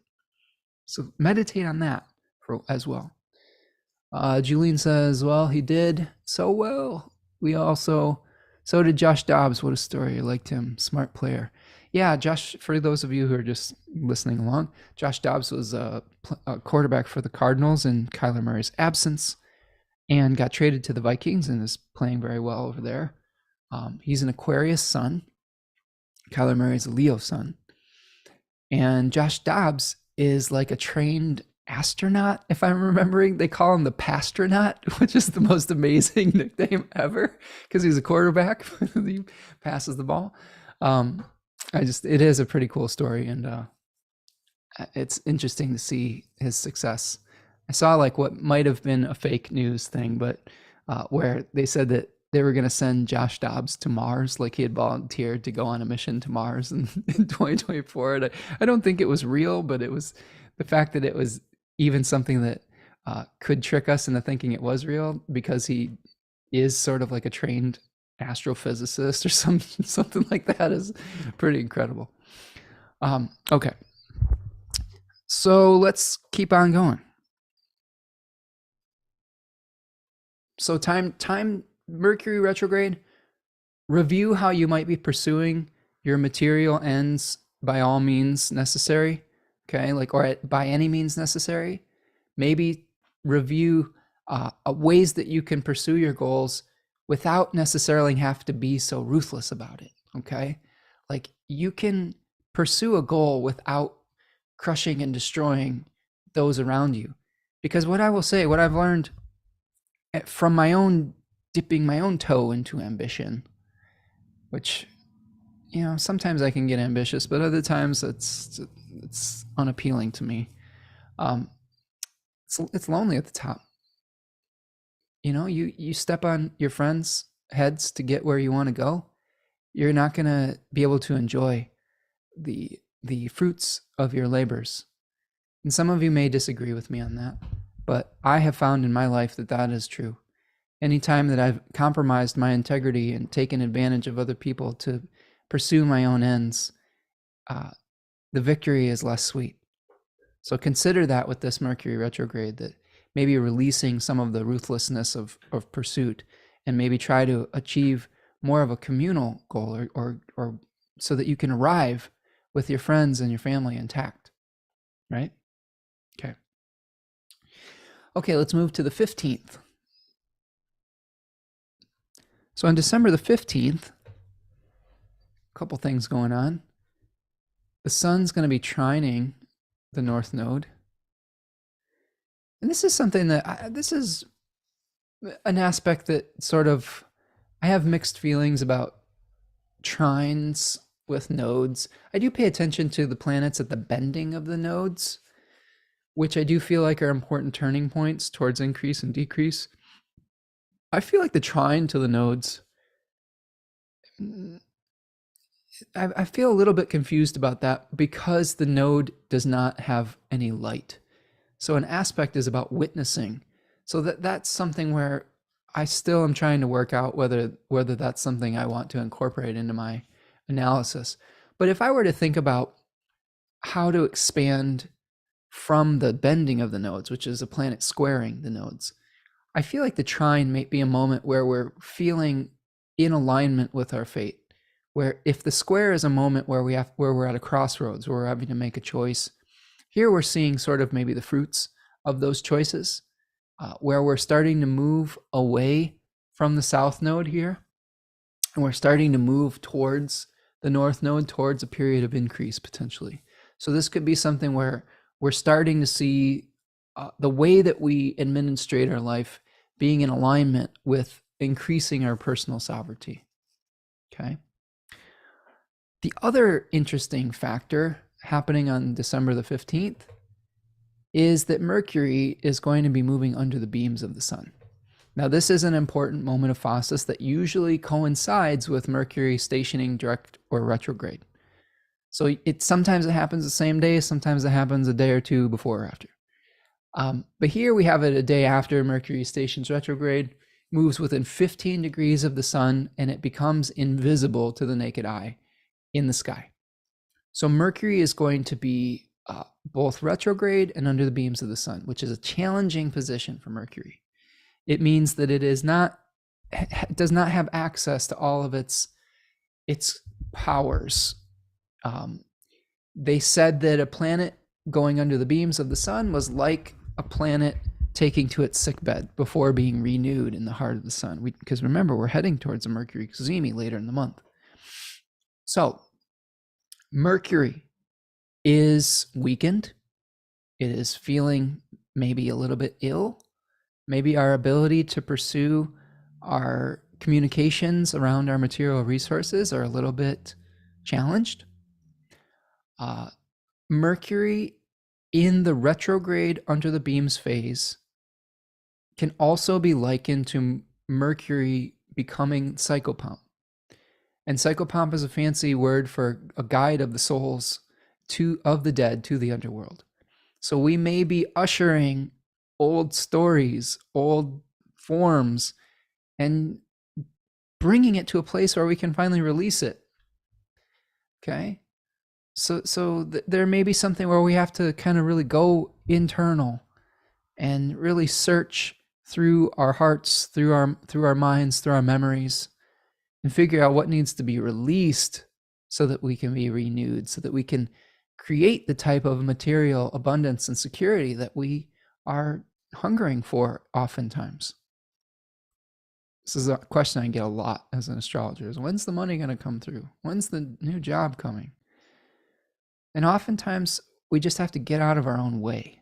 And this could be a really good thing for Mercury retrograde here, is re-examining the methods about how we pursue what we desire and releasing the maybe even the isolated way we might go about pursuing things, and understand how we can work together with others to create win-win situations potentially. Michelle says, my natal Mercury is conjunct Venus in Libra, and I tend to be too soft and have been working on being more assertive. Ooh, yeah, that's a good one. Yeah, I mean, on some level, Michelle, Mercury, Venus conjunct in Libra may give you an ability to negotiate and to create through your social graces and through your kindness. But on the flip side, this is where someone would objectively would look at Mercury, Venus conjunct in Libra and be like, that's a nice aspect, right? And in a lot of ways, in a lot of situations, that is a wonderful tool to have, right? But there's probably some situations in your life where that's not the appropriate tool. And it may be when a situation requires assertiveness, where you are taking the lead on something and you are initiating rather than responding, where you don't need to overthink it, where you don't need to weigh every single possibility or every single advantage and disadvantage inside, that it may be a more difficult placement to work with. So this one example, and it's a good one, Michelle, about how we have different tools in our charts, and some of them are good for certain situations, and others can be challenging for other ones that require different approaches. And let me point out that I didn't make either one of those things wrong. Do you see what I'm saying? This is, again, I'll just reiterate that the different tools for different approaches and different stages of life thing is super, super important. That's what will allow us to flow with the currents of our life and come into alignment with the Tao or the divine plan. When we try to apply the same methods to everything, that's when we really become assholes. I just think even if we're being too passive, like we just become dysfunctional. See what I'm saying? Like you can be passive and still be someone who annoys people, like, right? Rather than being the brute that just like stomps all over everyone. Like, again, different tools for different situations. Okay, so that is the Mercury moving under the beams, getting ready to be renewed in the heart of the sun. So consider any messages that you receive that will require you to go in internally and quiet the mind and maybe shepherd or ferry an old story, an old method into the underworld to be released and to be hopefully renewed when it comes together in the heart of the sun. Let's keep rolling. Man, I've got to keep hydrating here, friends. These monthly ones really are marathon sessions. I try to keep my energy up. It's a lot of talking. A lot of talking. Oh, we'll keep going though. We're almost done. Are we? We are. We'll get there. So 16th. There's a lot of astrology in December. You know, generally the monthlies go about three hours and change. I think we'll get there around that period of time. And you know, you don't have to consume all this at once. It's lovely that you spend this time with me if you're still here. But sometimes you can just pop in and out, or just listen to the part when it's happening in real time. That's the beauty of having this on the internet.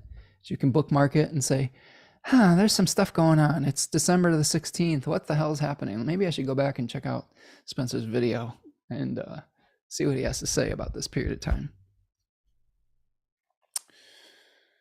All right, so December the 16th, that's when we have the perfection of the Sun-Neptune square. So I've talked about that and just how we need to really be careful about how our desire to achieve our goals and our beliefs may come into conflict with either an illusion or a distortion of reality when it comes to what we are willing to sacrifice to do that. Okay, so there may be a little bit of conflict with what sacrifices are necessary to achieve the final goal. And again, you don't want to get into a situation where, because you're so attached to some kind of ideal, that you're willing to do anything to achieve it. Again, that's I would release that temptation. I'm all about willpower and overcoming obstacles. I'm not a by any means necessary type of person, though. I think that type of thinking is very dangerous and has led to horrific atrocities in the world and in our personal lives. So be very careful of that type of thinking when you have the Sun-Neptune square. You also could be feeling just a little bit tired around this period of time. My personal experience of Neptune squares are that we just have some fatigue.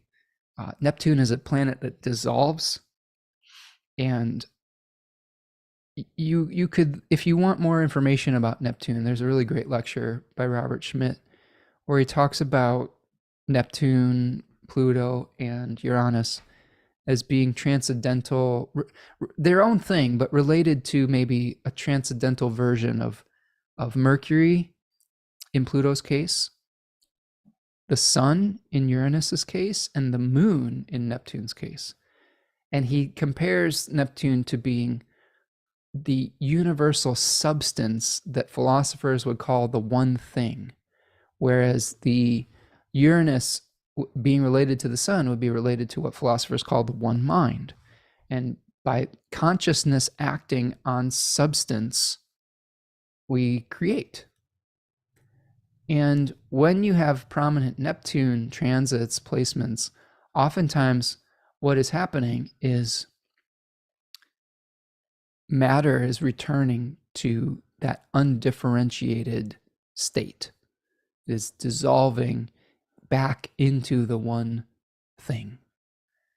And that can be really difficult for our physical bodies at times, right? So you may be feeling a dissolving of consciousness.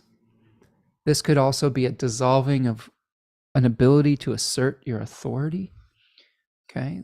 The sun is a planet associated with royalty, kings, queens, the way that we assert our individuality and even individual points of consciousness. So we might, on the negative, we might have difficulty taking the lead in our lives.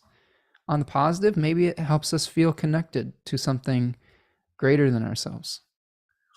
In Schmidt's opinion, he saw Neptune's one thing as being devoid of soul, or devoid of consciousness. So that is in contrast to a lot of other takes on Neptune, where it's like the higher spirit, where it is transcending the physical and connecting with the soul. He attributed that more to Uranus. So I thought that was pretty interesting. I think that Neptune has a feeling of the void, of nothingness. I think there's almost like a nihilistic urge with Neptune that I've experienced myself, of like just wanting to disappear into the black hole. So be careful of that around this period of time as well. Okay, let's move to the 18th. Let's lighten the mood a little bit. Let's not sink into the void here. But what I will say is we talked about the hexagram 29 that is part of our story for the month. And again, that one's called the Abyss. And to me, that hexagram popping up is very reflective of a lot of the squares to Neptune. So we don't want to fall into the abyss during this month. We don't want to fall into the abyss of despair. Like, it's easy to do when we're feeling overwhelmed with just life. There's a lot coming at us right now as a collective. And it can be very easy to fall into that pit of despair. So this is a good time to reach out to your community and rely on those friendships and rely on your community to get you through the tougher times. So here we go on the 18th. Let's look at the 18th here. While we're experiencing the sun squaring Neptune, we're also having an application of Mercury to Jupiter once again, now through the retrograde phase. We already experienced this, I believe, earlier in the month. Yeah, we had a trine between Mercury and Jupiter on the 7th, while Mercury was direct. And now we have another application while Mercury is retrograde. So again, there's probably going to be a connection between the events of December the 7th and the events of December the 18th. Some of the good fortune that we may be discussing, plans to move forward, we may have to revisit those plans for creating material abundance moving forward. We may be feeling a little bit nervous about our financial situation or our material security around this period of time. One of the secrets of the first decan of Taurus is that people make plans in that decan so that they avoid the conditions on the 5 of Pentacles card, which show 2 figures that have fallen on hard times, either through injury, illness, or misfortune.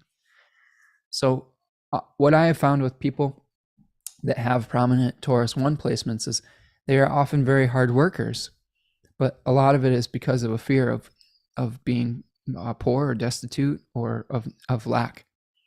So we may be having to work through some of those feelings and work through our plans, and the way that we may alleviate that situation is through getting really realistic about what is or is not possible in our life at this time. Okay. Now this is helping us to build to a first quarter moon square on the 19th. So I'm going to go back a few hours here and show you what we're dealing with here. Here is the first quarter moon square. Shortly after the moon makes a conjunction with Neptune. Okay. Many of the themes that I discussed when the sun was making its square to Neptune, we can think about with this first quarter moon. Now, we talked earlier about last quarter moons in relationship to Dane Rudyard and how he talked about different phases of the lunar phase and different crisis points. We talked about the last quarter moon being an existential crisis where we might be changing our mind and releasing some of the things that we experienced and incorporating them into our consciousness, but also releasing its light, right? Changing our minds, preparing for the next cycle. When we have a first quarter moon, like we have here with the square, oftentimes this is a material crisis about manifesting. When we have a new moon, we plant the seed of consciousness from the sun into a body with the moon. And as it gains light through the cycle, we have various points where we are preparing, where we're overcoming challenges, where we're seeing it come to fruition, and when we're incorporating its lessons into our life, etc., etc. At this point, on December the 19th, with the first quarter moon, we have an awareness of what we might need to get to the finish line with the sun in Sagittarius 3. But we also are feeling the challenge of the extremes of emotion that mission could cast us about with. So another part of Pisces 3 is vacillating from extreme ecstasy to hopelessness and morose and doom. You know, that decan is associated with a spirit called Elpis, which translates to hope. And they talk about the story of Pandora's box in that decan, where we see all of the ills of being human unleashed onto the world in punishment for Prometheus stealing fire, stealing knowledge of divinity. And what remained on the lip of that jar was Elpis, or hope, to get people through those experiences like old age, death, destruction, war, famine, illness, all of those challenges. So one of the things that we may be experiencing is just some wild swings of emotion around this period of time. And how do we recenter ourselves and maintain our hope even when we're tired, when our bodies are like, I want to give up, right? Because the moon's going to be hitting Neptune. You're going to be like, I just can't, I don't know if I can do it. You know, the holiday is like what? One of the major holidays is 4 days away. I don't know if I can do all the shopping. I don't know if I can prepare all the meals. Oh my God. You know, it's the point where we start to wig out. Little Johnny wants a fire truck for Christmas and you can't find it anywhere. And you've got to go to 10 different stores and you're just like at your wit's end. You've had enough of Michael Bublé at the fucking Sears. And you're like, I'm tired of it. I just imagine, I'm just putting myself in the shoes of like a mother searching for like the perfect present for their child. And this is part of it. This is like the perfect, you have to have the perfect gift, because if little Johnny is upset that he doesn't get his fire truck, the world's going to end. And I know many of you have been at this moment. I've been at this point at various times because we care. We want people in our lives to be happy. We want to give them what they desire. And oftentimes the links that we will go to, the distance in your eyes, right?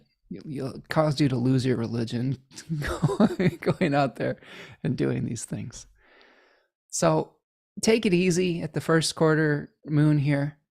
Recognize that at least in Western civilization, the holiday season has been so corporatized and capitalized, and there's been so much pressure put on you to create the perfect holiday by advertising that seeks to make you feel less than so that they can profit off of your despair. And at the end of the day, it doesn't matter. I had to learn that the hard way. Like I've always felt a little bit of an aversion to the commodification of what were pagan holidays in a lot of these cases, and it's really distasteful to me. I feel like a few years ago I just stopped trying. Like I was just like, you know what? I don't want to participate in any of this. I think this is all ridiculous. And at the end of the day, what I like about holidays, whichever ones you celebrate, are the ability to connect with people. Now, it's been challenging. It's been challenging with the pandemic. It's been challenging connecting in the last few years in the way that is meaningful. But there are still ways to understand the turning of the wheel and what that means for us. And holidays like Christmas are connected with the returning of the light of the solstice and the hope that comes through a renewal of a solar year, of the resurrection of the sun, if you want to connect it with Christianity. Okay. So if you can connect with that energy and throw all the other crap to the side, okay, you can find meaning during these seasons. The one thing that I have found very liberating is not having to rush around in the holiday season to do a bunch of weird, like, to over prepare for it. Like, I'm kind of in a get what you get thing. Yes, I want to make people happy, and yes, I would prefer to get people things that are meaningful to them. But I'm not going to like participate I'm not going to go out on Black Friday and Heisman someone for a Tickle Me Elmo or whatever the hell, or a fucking PlayStation 6 or whatever it is at this point, to make whatever I think that somebody's dream would come true. That stuff to me, I've always felt is horrifying. Like, so that's a long-winded way of saying try not to go to extremes of emotions at this first quarter moon, because the way your belief around what will make the season bright may not even be realistic with the moon coming into alignment with Neptune. You may be overthinking it, right? Sometimes just being with someone or it truly is oftentimes the thought that counts. Okay. So give yourself permission to do less is what I will say. Michelle says, so true, the holidays. Michelle, it's spoken like a true Capricorn, Michelle. Like I appreciate that. Capricorn rising. Michelle says, it always annoys me the way it's promoted to be good to mankind during the holidays. I'm always like, what the fuck about the rest of the year? Yeah. I mean, it's all advertising, Michelle. It's all trying to play upon our emotions to get us to spend money. And I get it. It's part of late stage capitalism. But I will also say there's nothing wrong with generosity. There's nothing wrong with buying someone a gift that's meaningful. That part of it I can get behind. But having to like figure out the most expensive gift or whatever, there's no competition. And sometimes we feel embarrassed if we're not giving a certain amount or we're not giving a certain thing, or like oftentimes our pride is wrapped up into these things, especially when there's expectations when we go home and all of the buttons that were installed by our family start to get pushed.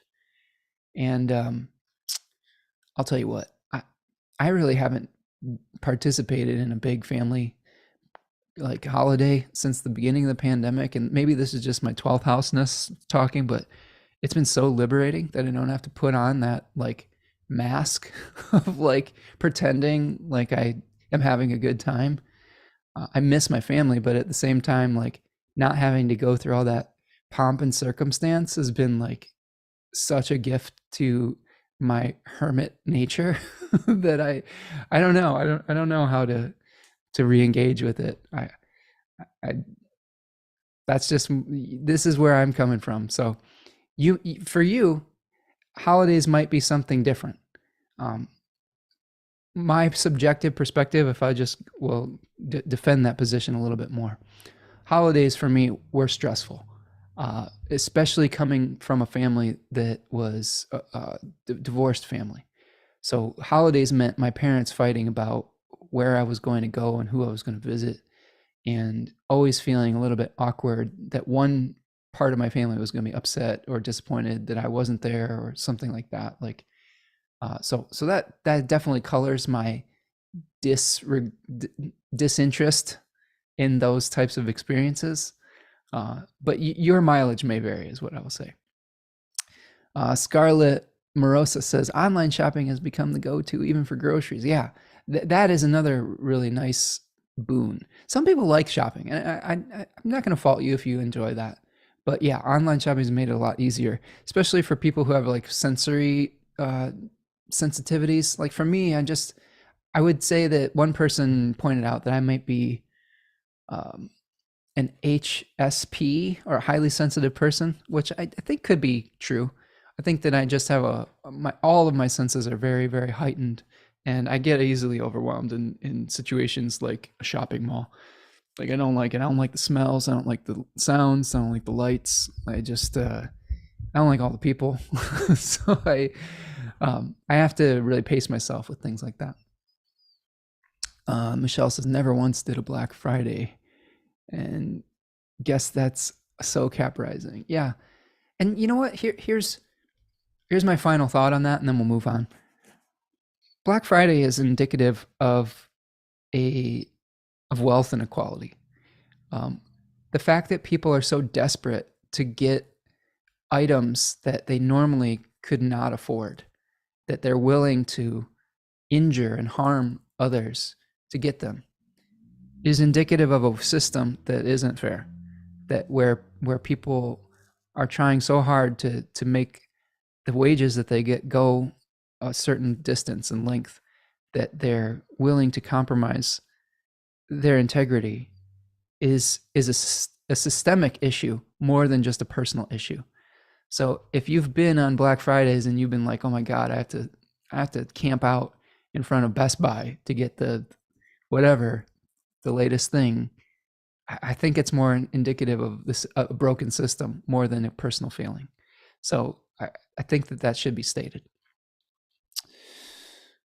Mortal and Wild says, well, speaking as someone who has an online vintage shop, I highly recommend sustainable shopping from home. Yes, check out Carol's shop if you're in the UK, or if you're international. If you ship international, Carol, cheers to you. And reuse. Why do we need to always buy the newest thing? Like one year, my family was annoyed, but I thought it was interesting that I bought all my gifts for people from the Salvation Army, mostly because that's what I could afford. But I was very intentional about thinking about something that they would love, and I spent a lot of time doing it, and I hope that they appreciated that. They didn't, but so it goes. Let's move on, shall we? So let's take a look at the 21st. Let's start getting close to, let's talk about the 21st, the beginning part of the 21st, before we get into solstice. Okay, the transition. Because we have a couple aspects before the sun moves into Capricorn that we should address. First of all, on the 21st, we do have, and you can see it separating in this chart, but we have an opposition between Venus and Uranus. Okay. I'm not making a farting sound because I'm tired of the oppositions from the Scorpio to Uranus in my angular houses conjoining my Uranus. That's just hasn't been super fun. One of them has coincided with losing one of my vehicles and being in a car accident, so I'm not thrilled about it. Another has coincided with me getting really, really angry and frustrated with a professional situation, and that was shocking to me. And so two aspects simultaneously.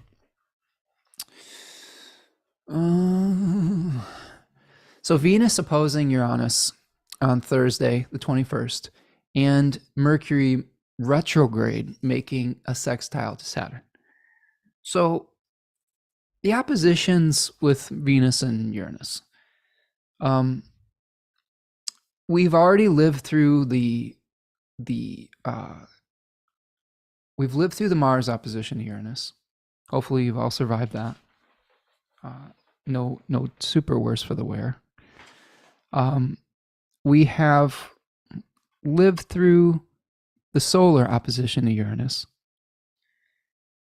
And today we're experiencing the trines with Mars and the Sun to Neptune, right? As I'm recording this. And we've probably gotten a little bit of some electrical shocks in our life. We've probably had some things that were came out of the blue that we didn't expect. Maybe some conflicts, maybe some accidents, maybe some illnesses. We may also have been dealing with some shocking conflicts with the authority figures in our life, or in trying to assert authority.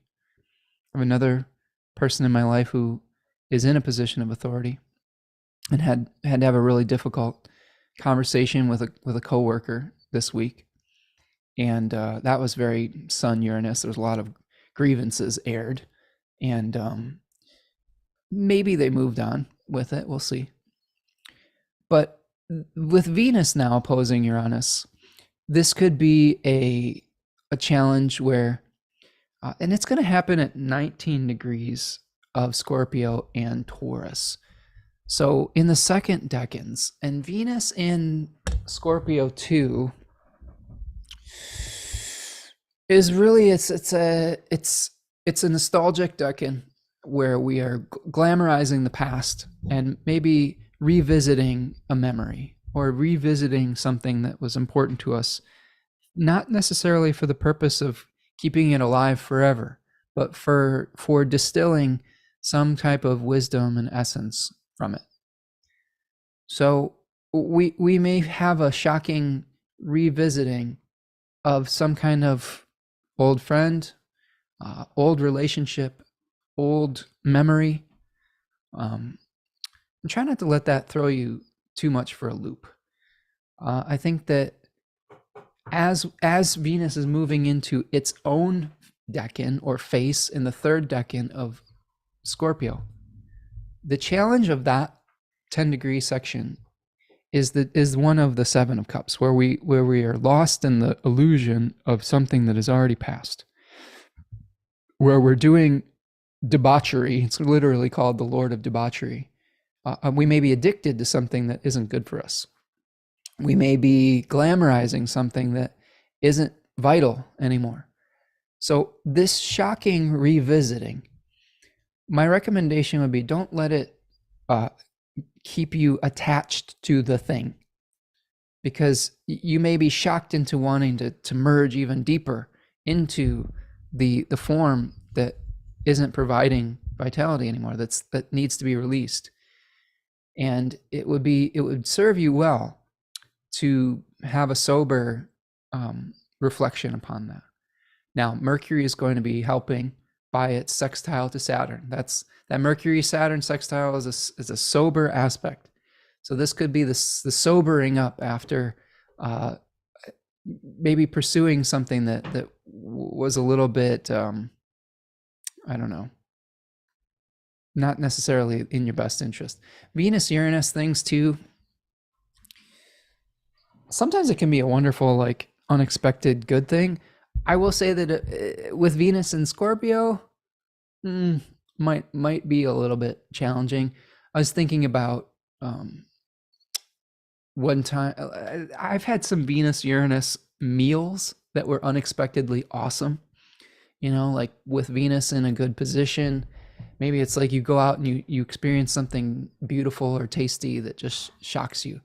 But with Venus opposite Uranus, with Venus in Scorpio, this could be like an unexpectedly terrible meal or something like that. Like it could be something like where you thought let's say you were feeling nostalgic for a restaurant that used to be really good when it was under certain management, and then you go there again many years later, and it's under new management, and you're expecting the memory of the meal when the previous owner was there, but you get this really terrible experience that just you're just shocked at how bad it is under new leadership. And you're having, instead of going back and expecting the experience that you received in the past, you're just gonna have to let go and say, you know what, that experience is over. It is not the restaurant anymore. It was the person that ran the restaurant that was what made it great.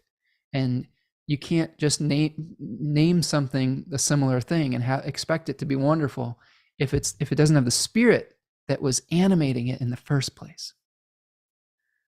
So Scorpio is a sign that is related to separating the animating spirit from the body itself, so it can be liberated to find a new form. So this would be the time maybe to find a new restaurant, you know. Although if you're feeling like, let's try something new, like let's go to this new place with Venus opposite Uranus, with Venus and Scorpio, just saying it might not turn out very well. I've had those moments. I tend to be someone who just like, if I like something, I'm going to go back to the same place over and over again. I'm not super adventurous with new places, which is a shame, because sometimes when I have been, I've found really great new places, but I always get really irritated when I try a new place and it sucks, because I don't spend a lot of money on going out to eat, and I always have regret because I'm like, I could have gone to my favorite place and gotten my favorite meal, and I had to try this new place and it sucked, and now I'm out $50 or whatever. So yeah, Michelle's saying, is that your last Taco Bell meal? Yes, Michelle, you remember. So what Michelle is referring to was, I wouldn't say I wasted it, because Venus is going to express through whatever means you allow it to express through. But when Venus was Cazimi of the sun in Libra, this was last year, I think, I went to Taco Bell and I had the best burrito I've ever had from Taco Bell. It's like this cheesy double grilled steak stuffed burrito. And it was like a transcendent burrito experience.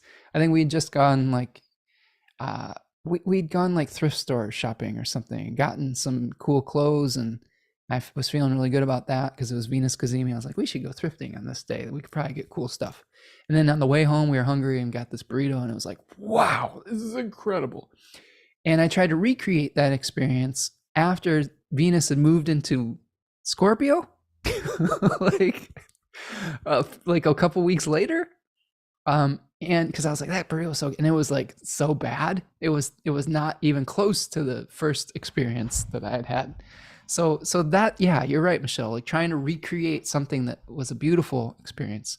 So maybe keep in mind, like maybe there's something that you really enjoyed while Venus was in Libra, and if you're trying to pursue it again through the memory of it being good, the recreation process could lead to some disappointment. Scarlett Marosa says, same. I definitely love not having to do stuff that's so overwhelming. I've even got Black Friday deals online. Yeah, like I'm saying, folks, the Black Friday thing, yeah, it is a systemic issue more so than a personal feeling.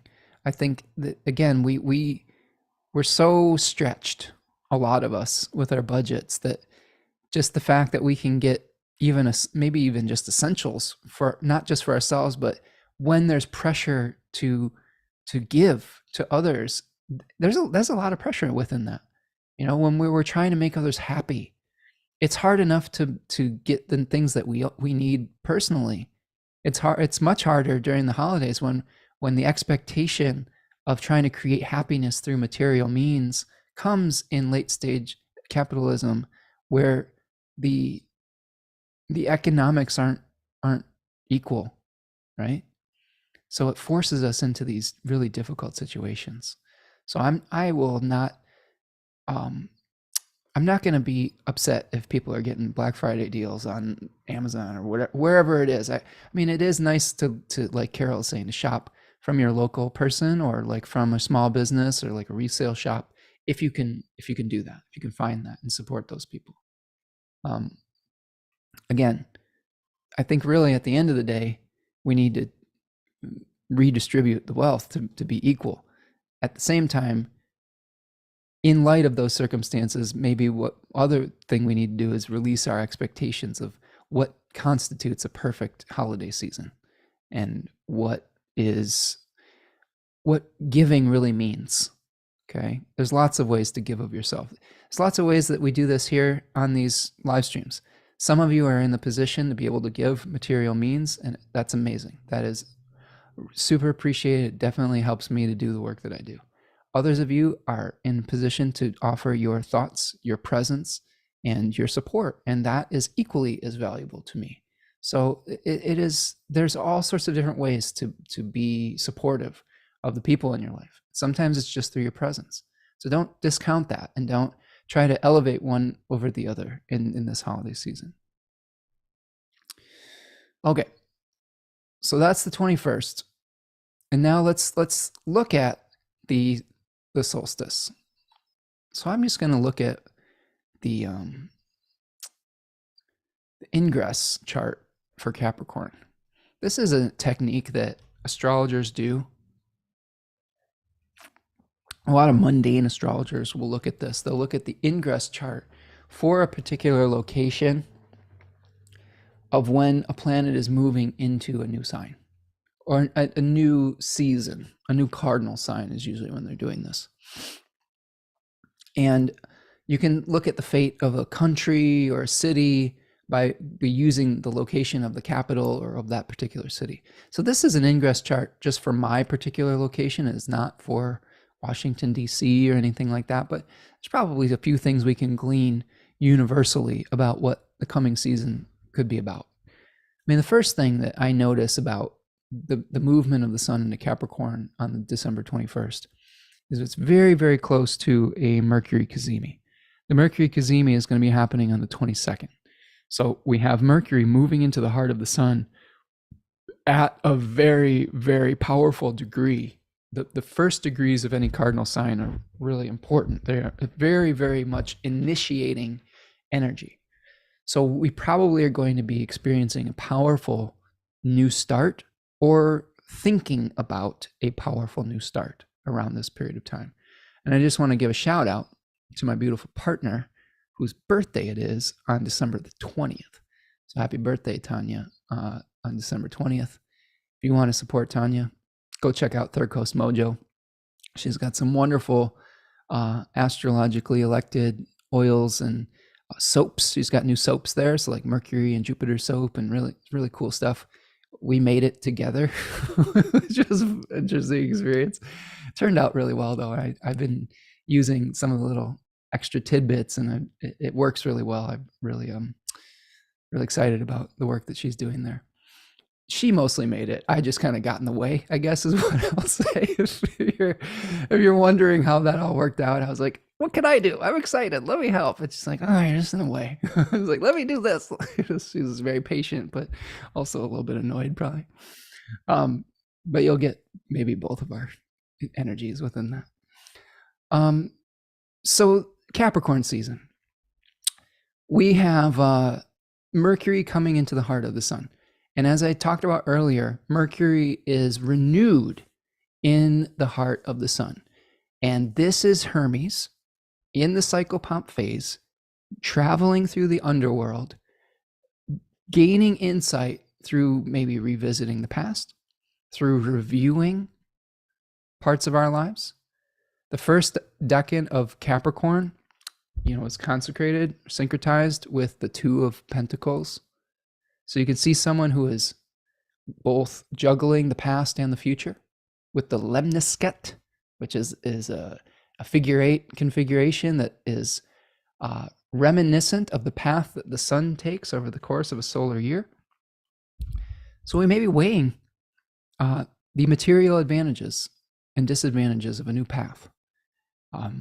We are looking forward, we're looking back, we are trying to ascertain the genus loci of a place. This is another thing I learned from our good friend Mr. Kopic. The genus loci is a spirit of a place.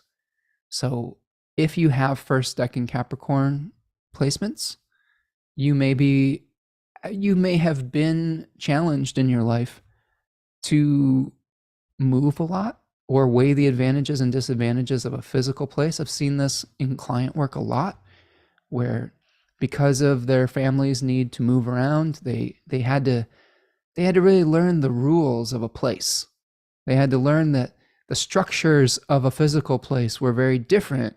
I see a lot of immigrants that have this placement, where they grew up in one place and then they move and they have to learn the new rules of a new place. So this is something else to consider around this placement or around this time period.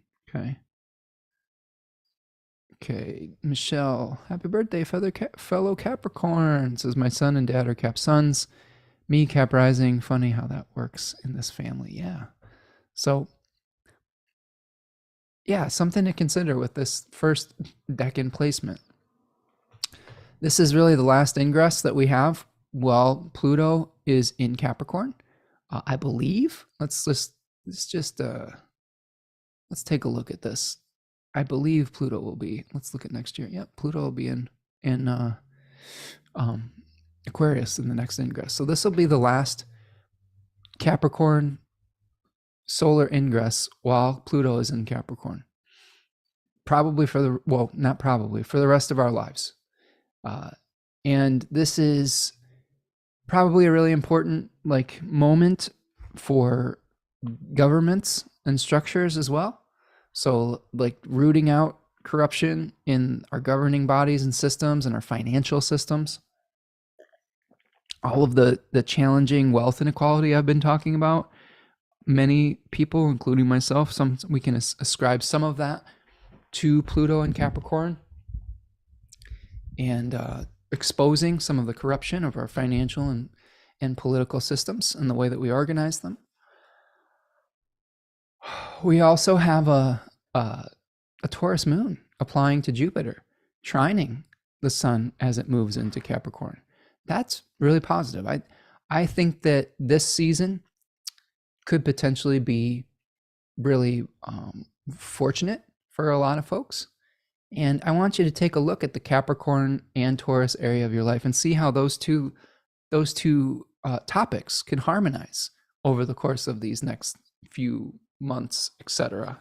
Okay, of the winter season. They may be really helpful. For example, I'm a Leo rising, so the ingress into Capricorn will be in my 6th house. I'll be trining the moon and Jupiter in my 10th. So me getting to work, like we talked about earlier with Stephen, doing a lot of the hard work to bring things to completion could have a really positive effect on my public career, etc. And in this random Virgo rising chart here, your attention that you pay to your creative process or to your kids could have a really positive effect on your belief system or your relationship to higher education or things of that nature. So connect those things, connect those dots in your life. That'll help you a lot with astrology, is looking at the topics of the whole sign house that these placements are moving through. Julene says, so looking forward to Pluto and Aquarius. I know it might be difficult, but so many things need to change. Besides, it will trine all of my Gemini. Oh, that's nice. Yeah, Julene, I am excited about Pluto not opposing my Sun and Mercury. and ending my Pluto square. I'm not super excited about Pluto moving into my 7th house. I think that there are going to be positives and negatives to all of it. I'm also not super excited about the new fears that might come up with Pluto and Aquarius.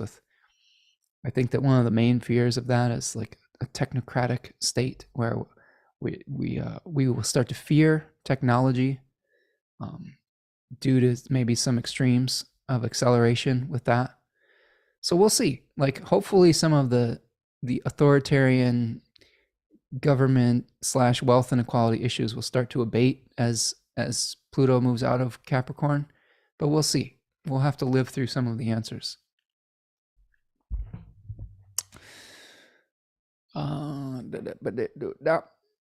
Michelle says, I'm an 8 degrees Cap rising. Ooh, so you got Mercury stationing retrograde right on your ascendant, Michelle. That should be pretty powerful for you. So let us know how it goes. Jolene says, I feel exactly like you regarding the need to level set. Yeah, you got to be balanced with all that, right? Scarlett says, I love your insights, and you definitely make me think of how I live my life and how much it's changing. Oh, good, Scarlett. That makes me happy. I think that as a last quarter moon person, oh, thanks for the super sticker, friend. Thank you for that. I appreciate you.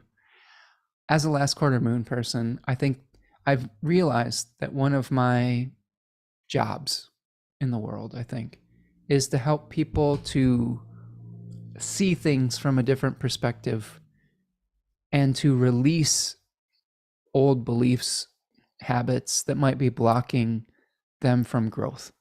If you look at my chart, I have a Taurus moon in the 10th. Last quarter, it's not a square exactly, but it's still the last quarter phase to a Cancer moon. So a lot of my work is helping to remove the things that are stopping people from feeling safe, secure, and from their growth. And I oftentimes I've felt confused about that because a lot of people are really good at manifesting and building things up. I'm actually really good at deconstructing things. I have a Virgo stellium, and I like breaking things down and removing the obstacles to success. So oftentimes those obstacles are our beliefs that we're hanging on to out of nostalgia, out of fear, out of trauma. And I think that leads to an understanding and an acceptance of change. So that's my long-winded way of saying thank you, Scarlett, for saying that, because it makes me happy when I'm able to see people accepting the changes in their life that are necessary, that will help alleviate their suffering. Okay, Michelle says, I'm happy about it moving into Aquarius. It was great when it was there this past year. Yeah, I mean, it could be a relief for a lot of people. I'm curious to see how it will all turn out. I really am. So one thing to consider as Capricorn season begins is that we have a whole new set of relationships and we have a new host. So we will be moving out of the Sagittarius season that is an aversion to a retrograde host with no help from an exaltation lord. I actually think that this could be a period of great relief. I think that there's a lot of confusing aspects to Sagittarius season this year. The squares with Neptune, the aversion to its host, the retrograde Mercury dipping its toe back into it. I think all of those things play out in a strong desire to move towards something, but a confusion as to which direction we're going. Once we hit Capricorn season, a lot of that confusion starts to alleviate. We start to see Saturn hosting Sun, Mercury, etc., and eventually Mars. And it's in a sextile with its host, which is a much more positive relationship. This is where we're starting to get real about what is and what isn't possible. And we're starting to understand how we can move forward in our lives without kind of running around like a chicken with our head cut off. The other positive thing that I see with this is that Mercury and the Sun are now going to be making a trine to Jupiter and Uranus, where Jupiter is getting ready to move direct. So this is another very positive testimony for finally being able to move forward with our material plans. Okay. So take the Mercury retrograde period to really get clear about what direction you're heading in life.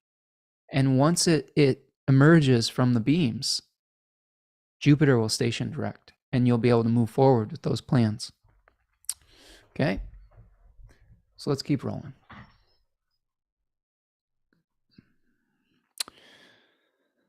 So we have discussed this Mercury cazimi, I think, a little bit here. Here's the Mercury cazimi on the December the 22nd. Just really pay attention to the messages that you receive, especially about which areas of your life would be worth building. Like where you might build your next project, your next goal, your next place that might be fortuitous for you to be in. Okay. You probably will receive messages around this period of time around that. That doesn't mean you have to act on them right away. Okay. It's really important you slow down because as we are seeing this, we're going to start seeing Mars come into a square with Neptune. So the actions, the will that we're asserting could be confused at first. So don't feel like at the Mercury cazimi, you have to have it all figured out and you have to take an action. This is just information gathering. When Mercury emerges from the beams, that might be the time to start moving forward because Jupiter is going to be stationing direct as well. So the 23rd, Mercury, after its cazimi, is going to dip back into Sagittarius, third decan Sagittarius, heading into a conjunction with Mars. Okay. So we may have to revisit the burdens that we're carrying. We may have to revisit thinking about why we are moving towards what we are moving towards. Remember, Jupiter asks us to find meaning. Okay. Saturn is about structure. But Jupiter says, why are you doing what you're doing? What is your philosophy of life? What is your dream? So we may have to revisit our philosophical beliefs before we can move forward with creating the structure of our life.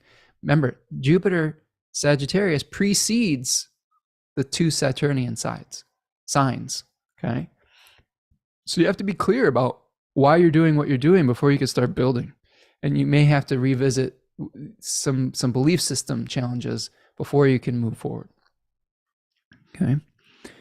As we get to the 24th, Mars will begin to move out of bounds. So here is one thing that I alerted you to in the very beginning of the show today that I think is pretty important. So this is Mars stationing, or well, it's not stationing. It is moving outside of the path of the sun at about 21 degrees of Sagittarius. And it will be out of bounds until 12 degrees Capricorn, while Mars is in its exaltation on the 20th of January, 2024. And that's basically all of Capricorn season. So Mars will be out of bounds the entire time the sun's in Capricorn. So while we have these other positive testimonies with the sun trining Jupiter, the host of the sun and Mercury temporarily before it moves back into Sagittarius, sextiling their host Saturn, the one elephant in the room during Capricorn season is Mars out of bounds. And the day it stations direct, I keep saying that, sorry. The day that it moves back into bounds, back into the normal path of the sun, is the exact day of the Sun-Pluto conjunction in Aquarius at 0 degrees of Aquarius, which is a very important degree because that was the degree of the Saturn-Jupiter conjunction that we had in 2020. Okay, that was the new era, the air age being born, the new Saturn-Jupiter conjunction. So I expect there to be some very powerful collective experiences by late January, by the time Mars moves back into its bound. Now, what do we do? How do we deal with Mars out of bounds? First of all, Everything that I have stated about the challenges of Sagittarius 3 should be taken into account in the first stages of this. Okay. The drive to accomplish a passionate goal by any means necessary, being feel compelled to hit the target, is going to go to an extreme around this period of time. Unfortunately, with the way that things are going in the collective, this could probably be an escalation of some of the conflicts that we are experiencing. I hope that that's not the case. I am someone who am continuously praying for peace and for cooler heads to prevail. But I'm not always in control of all that. And this could be something where we just are seeing some really ugly conflicts in the collective. I wish I could say that it would get better once Mars moves into Capricorn, but I'm not even sure that's the case. Mars just becomes more powerful as it moves into Capricorn. And it being out of bounds means that people are not necessarily going to be fighting fair. So what I would recommend in our personal lives, first of all, pace yourself when it comes to dealing with news in the collective. Don't ignore the news. This is something that we don't want to spiritually bypass the news and be like, well, if I don't pay attention to it, it won't cease to exist. That's how oppressed people lose any support that they could have from people who could help them. It's really a bad thing to do. Don't do it. Okay. That being said, it is very difficult to continue to be inundated with suffering 24/7. Very difficult. It's not sustainable emotionally. You have to be able to pace yourself and take breaks from being inundated with that type of thing. It absolutely doesn't mean you ignore it. You have to recharge the battery every once in a while. So if you do need to take a break from the news for a day or two, that's okay. But you need to pay attention sometimes, so that when you are called upon to step up for the oppressed people, that you are in position to do so if you are powerful enough to do so. And many of us are. Many of us have, well, all of us have a voice, hopefully, to vote, depending on where you are in the world. I mean, I know we have a lot of international friends here. Some of them are in situations where that might be more difficult. I'm praying for all of you in South America right now who are dealing with elections where fascist dictators are trying to seize control. This is something where we're seeing the rise of this in a lot of places. We're experiencing that potential here in America, and we need to be really cognizant of that and protect those freedoms moving forward. The right to vote is really important. But when Mars is out of bounds, like, pace yourself with the news. Recognize that your drive and your will are going to potentially go to extremes. You may want something so bad that you're willing to do whatever it takes to achieve it. And just like the folks in the collective that are doing whatever they deem necessary to achieve their passionate belief system or goal, and we recoil at the horrors that are perpetrated in the name of either a belief system, a religious organization or system, or even just a governmental belief system or a historical belief system. It can be all sorts of things. It could be a monetary belief system. If you really follow things, you can trace everything back to the money. I'm sorry, but that is the real truth. A lot of the people that pretend to care about these international conflicts would not give two shits if there weren't resources to be gained from participating or stoking the fires of war. It's a sad reality, and it's one that really makes me super sad. But what I will say is that take those lessons. If you feel disgusted at those actions, if you feel challenged, by what you're seeing. It's important for you not to play out that in the microcosm in your own life. I want you to take a step back from your life and look at your life from a 30,000 foot view and say, where am I so passionate about my own individual perspective that I can't see anyone else's? Where do I need to stand down from being so fired up about what I want that I'm willing to do horrible things to get it? Every one of us has the capability of being that. And if you're pretending that you don't, you're lying to yourself. Every one of us has that seed within us. Now it's your responsibility to make sure that you choose to embrace the higher part of your nature, where even though you have that type of desire, you can make a choice in the moment to stay true to integrity. It's going to be really important. I think it's really important as Mars moves out of bounds. How are we releasing the need to achieve our desires by any means necessary? Because what Mars out of bounds will do is it will allow us sometimes it will make us do things that we normally wouldn't do, that we wouldn't, like if we're in a fight, like it might just blow up our anger to levels that we are not accustomed to. And you have to be really careful about that. I would say that it would be super important to manage your anger and your frustration during this period of time in healthy ways. And thank you so much, Julene, for your super sticker. I appreciate you. Thank you for being here today. So how can we manage our feelings, our intense feelings?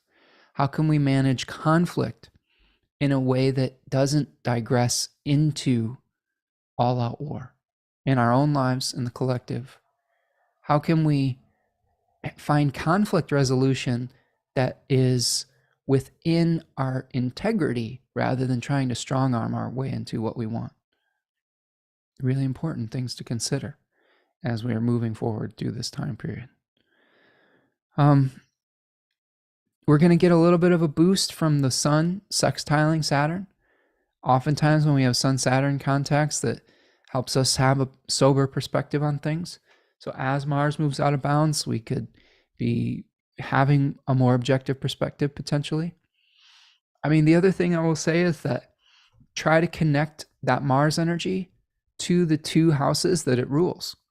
Look at the topics of Sagittarius as how it's going to play out and then move into Capricorn.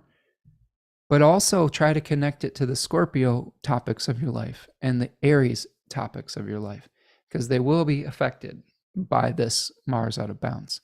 You could be acting, we could all be acting very much out of character. Be careful if you're in a conflict and you become the victim of a conflict or violence or things of that nature. This would be a very smart time not to initiate a conflict with someone, because not only are we capable of moving outside of our normal, ways of dealing with upset, other people are going to be going through and experiencing this too. It's a bad time to push the buttons of people whose limits you may have taken for granted. So try to avoid getting to the point where you have a drag down, knockout like type of battle, metaphorically or literally, with people. Okay. So I think you all have a good understanding about what you need to unravel the tension, to open the steam valve. You probably have lived long enough to figure out how to release some of that energy in a healthy way. So this is a great time to practice those things, whether it's exercise. Exercise is a great way, although be careful. Don't overdo it with exercise. This is another time where you get, like, say you try to run 10 miles when you've only ran one in the past, okay? And you could hurt yourself, so be careful. So exercise could be helpful. screaming into a pillow. I don't know, whatever it is. EFT could be helpful, like emotional freedom technique, tapping. Meditation could be really useful and helpful. Talking it out with folks, talking out with someone who is away from the conflict situation. One of the things that I've found recently that's been really helpful for me is that I have read about trying to resolve a conflict away from the place where the conflict normally takes place. Like just getting a change of scenery. Like I was having an issue with someone in my life where we were arguing about something in our immediate environment, and we had a nice phone conversation about the challenge while I was out on a walk very far away from the place where the conflict was taking place, and it was fruitful. So sometimes just getting out of the space where we get triggered by the challenge can be really enlightening and can lead to better solutions. So those are some of my advices for the out of bounds Mars. It's tough. It's a tough one. I'm a little bit nervous about it, but at the same time, we've lived through these in the past. As long as we're the awareness can help us to weather those challenges with grace. Okay. As we move forward into the 25th, you are going to see said Mars making a trine to the North Node. So the other thing that could happen with these out of bounds planets, Mercury and Mars, is we might be able to find innovative solutions to the topics that they rule. So you may be able to think outside the box with Mercury out of bounds. With Mars out of bounds, you may be able to resolve a conflict or be released from something in your life through unorthodox methods. So this could be another way of viewing this, is through the unorthodox, through like the hanged man type of experience, we might be able to create the energy necessary to sever ourselves from something that wasn't good for us. And this might be a moment here where we're moving towards the North Node, where we're able to feel that the process of moving towards personal sovereignty and individuation, that we're flowing with that as we have a trine between Mars and the North Node. Simultaneously, on that day, Venus is going to be making a trine to Neptune. Okay. So, funnily enough, that out of bounds Mars is going to be the host for that Venus.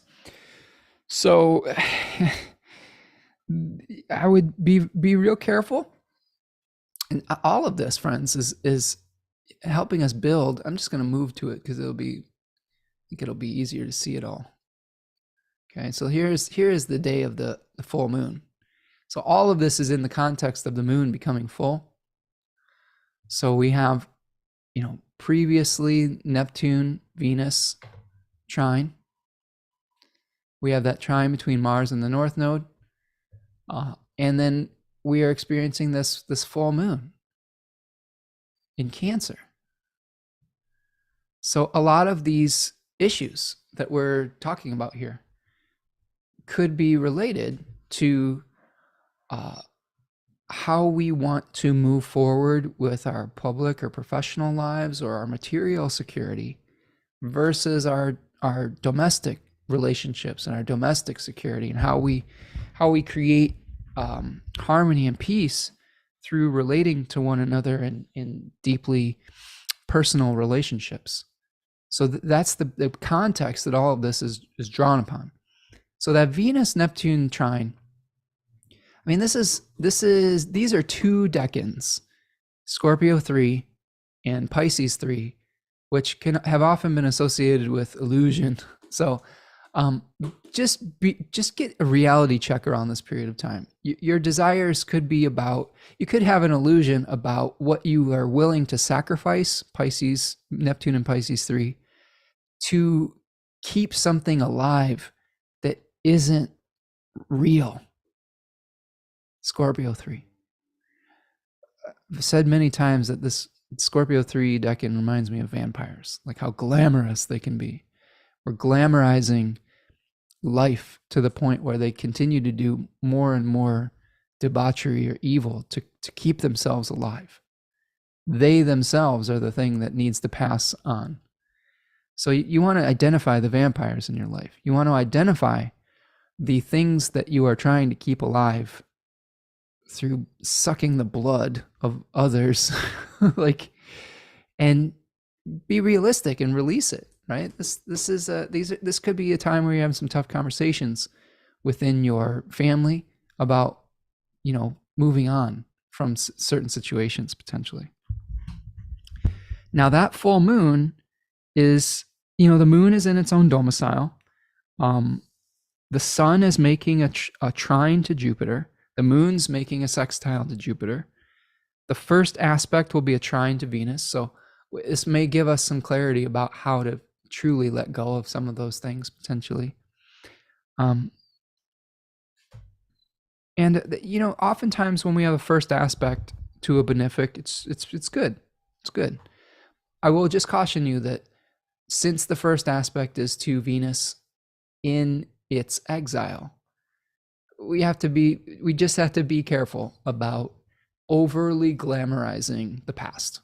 That would be my advice with this. As you're moving forward and making plans, don't try to make plans based on what has necessarily worked in the past, because you are a different person than you are now. It requires you to change. That's what we said all day. We've been talking about change and flowing with the changes of our lives. So let's finish this off with a couple of days here and a couple themes. Thank you so much for sticking with me today and for joining me at whatever point that you've joined me.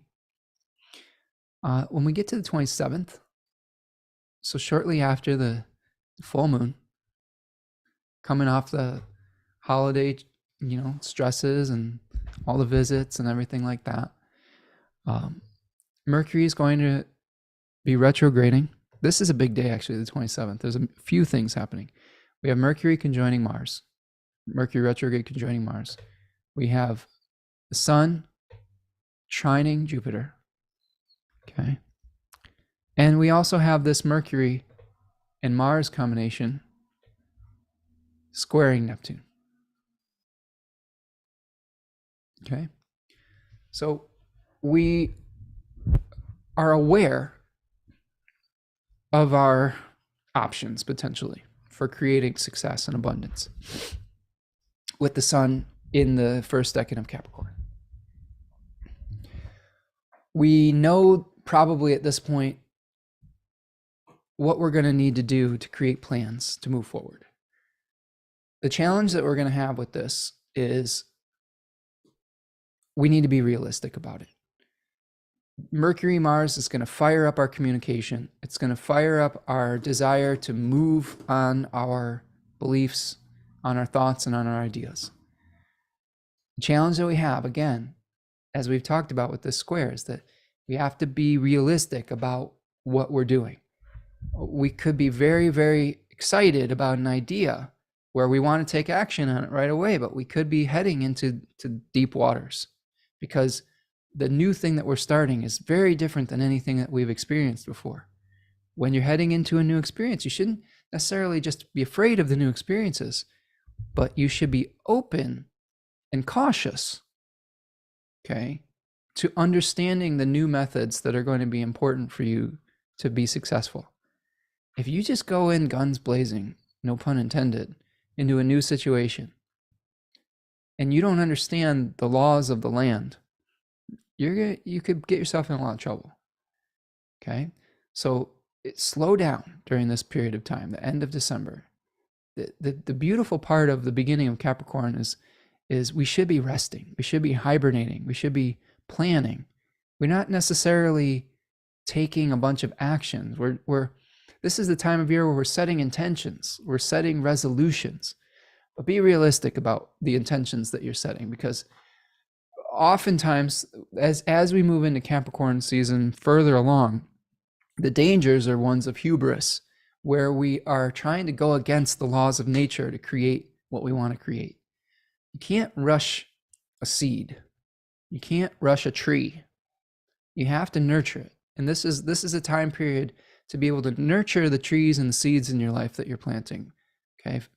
And knowing when the time is right to plant that seed, knowing when the time is right to harvest, knowing when the time is right to let the ground lay fallow. All of those things are going to help you on your journey. I can't stress enough the wisdom that nature provides for us. It is a blueprint for living a successful life and for the timing involved with it. And it's one of the greatest tragedies of human history that we have detached ourselves from that inherent wisdom and seen ourselves as separate rather than a part of it. So I hope that during this season, you're able to reconnect with that inner knowing of a seed that becomes the acorn tree, becomes the oak tree. It doesn't have to do anything special to become that oak tree. It is inherent within its nature. It just needs to allow the process to take place, and it needs to find the right space, and needs to be nurtured. And we need to nurture our dreams in our life. We don't want to force feed our dreams. We need to nurture them. There's a difference. This is coming from all you Capricorn friends here and Capricorn season. This is coming from your Cancerian buddy. Nurture those dreams. Don't try to ram your way forward. Okay? This is the balancing energy to that. And you'll find that when you nurture your dreams, then you can share those dreams with other people. When you force feed those dreams, you can enjoy them alone. And then what good is that? There's a story of Capricorn called, of the story of Precus. And Precus was the lord of the sea goats. And he was really sad because all of his children kept leaving the ocean. And he was one of the sons of Kronos, Saturn. And he had the ability to turn back time. And he kept turning time back so that his children would come back to the ocean. And eventually they just kept leaving. And he was just like, why do they keep leaving? And he eventually got tired of this game and asked his father, Kronos, Saturn, to allow him to die. He was so lonely. He was lonely. And Kronos gifted his son, Precus, with that and allowed him to become a constellation in the sky. And there's some wisdom in that, is that oftentimes the goals that we're pursuing in Capricorn season is we're trying to keep something inside the walls. It's very similar to Cancer on some level. Oftentimes, Cancers can be very clingy and protective of their families. Capricorns are no less protective. Oftentimes, the material security that they're seeking to build walls of security around them. Capricorn Saturn is the boundaries that we create that are physical, and you trap yourself inside. We become prisoners inside of that. We can become slaves to our goals. And in Aquarius, we get cast outside of the castle walls. So when we're pursuing our goals, make sure that whatever we're building is still healthy inside, and that we're not trying to build something to try to hang on to the past. We're not trying to keep out something that we feel is a threat that may not be a threat. Okay? Something to consider. So we're going to see that with the Mars square. Okay, here's the Mars square the next day to Neptune, the 28th. We just have to be really clear about our actions, because when we have Mars-Neptune squares, again, it could just feel like a power outage where we're just not feeling like drive, or our drive is confused. We think of Sagittarius as the archer and the arrow, but think of trying to fire an arrow into the ocean. I mean, that's what we're doing here. I think of how fast it moves through the air, but how not fast it might go through thick water. We could also experience this like that harpoon energy, right? Like it just depends. But our forward direct motion might be diffused with the square to Neptune, and that might be that might lead, diffusion might lead to confusion. So again, be very careful about how you're asserting yourself during this period of time. The 29th, a couple more things, friends. We're almost done. On the 29th, we have Venus sextiling Pluto. Okay, so now we have before we see the ingress of Venus into Sagittarius on the same day, we're going to have a final sextile from Venus in Scorpio 3 to Pluto in Capricorn 3. So we may really unearth some of the ways that we have held on to the past and glamorized the past, and see how it's creating systems in our life that are dysfunctional. And then as Venus moves into Sagittarius, we may feel liberation if we do the hard work of acknowledging what we've repressed. We may feel more passionate about movement. We may be more attracted to change. We may be more, we may start to glamorize getting the heck out of Dodge rather than being in the same situation that we've always been in. So that's something to consider. The other thing that I will just say is that as Venus moves into Sagittarius, it's immediately starting to apply to a square to Saturn. So that movement that we might be attracted to and we might feel is running into the same brick wall that Mercury, Mars, and the Sun have run into as they ingressed into Sagittarius. So just getting really clear on our why before we take movement and actions in relationships, in desires, in how we create beauty. All of those things are going to be important as we see the applying square from Venus to Saturn. Could be some disappointments, potentially. We might not be able to move as fast as we want. That's okay. Saturn slows us down for a reason. We have to become clear about what we want before we just jump into something. And then finally, friends, on the 30th, Big Daddy Zeus stations direct. Oh, happy day, right? Oh, happy day. Beautiful, beautiful Zeus stationing direct at 5 degrees of Taurus. Excited about this. This is also exactly the time that we see, let's see. I know that there was another thing that was happening around this period of time. We are also going to be experiencing Mercury. Hold on a second, what was that? Yeah, Mercury emerging as the morning star. Okay, so the same day, we have Mercury starting to emerge from under the beams of the sun and Jupiter stationing direct. So whenever Mercury emerges from the beams of the sun, it is going to bring you messages. It's going to bring you realizations. All of the things that you've been working on behind the scenes are going to begin to become visible once again. And all those messages could allow you to start moving forward with the plans that you've been making. Jupiter in Taurus is going to challenge us to utilize healthy routines, to make plans, to show up daily and be consistent, and then finally evaluate whether the plans and the actions that we've been taking have been successful, and then fix any mistakes that we've been working through. To me, Jupiter is a planet that shows us the way to actions that we can take that will bring us honor and merit.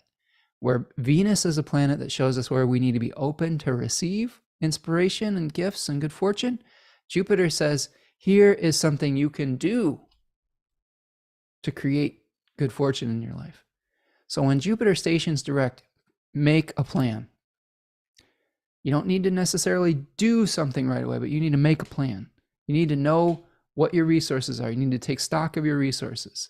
You need to plan how you're going to multiply those resources. You're going to think about how you can arrange the daily habits to create success in your life. We've been going through a review process with that, We've been seeing the challenges of not having a healthy routine.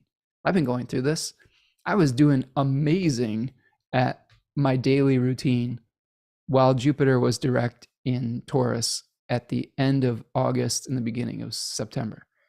The moment that Jupiter stationed retrograde was when football season started, and that just blew all of my good routines to smithereens. Because I will admit, I get a little bit obsessed with like sports and like fantasy football and things like that, and like it's a very attractive dopamine hit that is seductive, and we all have little things like that in our life.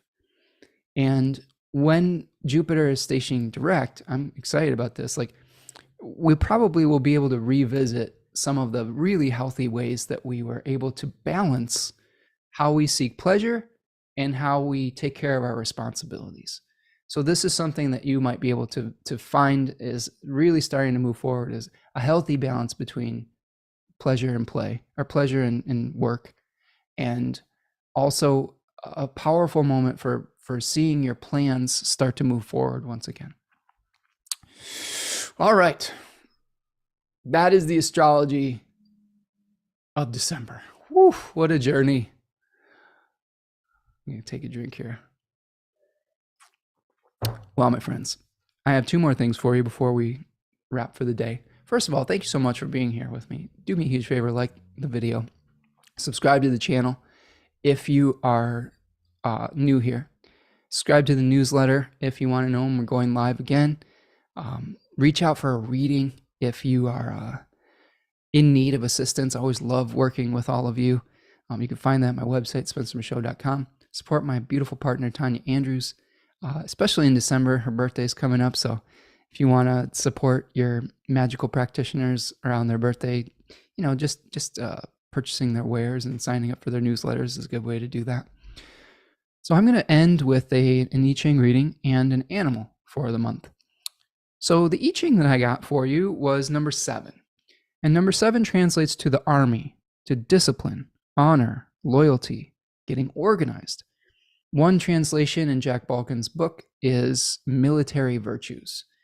So really, hexagram number 7 talks about the organization that we need before we go into battle or something of that nature. So we really need to like know what we're doing before we get involved in any sort of conflict or before we're moving towards any goal that is going to test us and challenge us. And there's one changing line. It says, "There is game in the field. It is beneficial to catch it, no blame. The eldest son should command the army. If the youngest, they will cart corpses, and perseverance will bring misfortune." So I had this changing line when I had moles in my yard, and they were destroying the yard, and we had to figure out a humane way to get rid of them. So this hexagram changing line really speaks towards there's something that is threatening our security. There's something that is challenging us that needs to be eliminated. And we really need to use our maturity and our organization and our discipline to work through that challenge. If we fall prey to our immaturity, to our lower selves, to our, younger selves even, and we persevere in those types of attitudes, it'll make it much more difficult. So I'm seeing with Mercury out of bounds, Mars out of bounds, we may be tempted to compromise our integrity. We may be tempted to give in to our lower impulses to overcome a challenge in our life. And that's a mistake.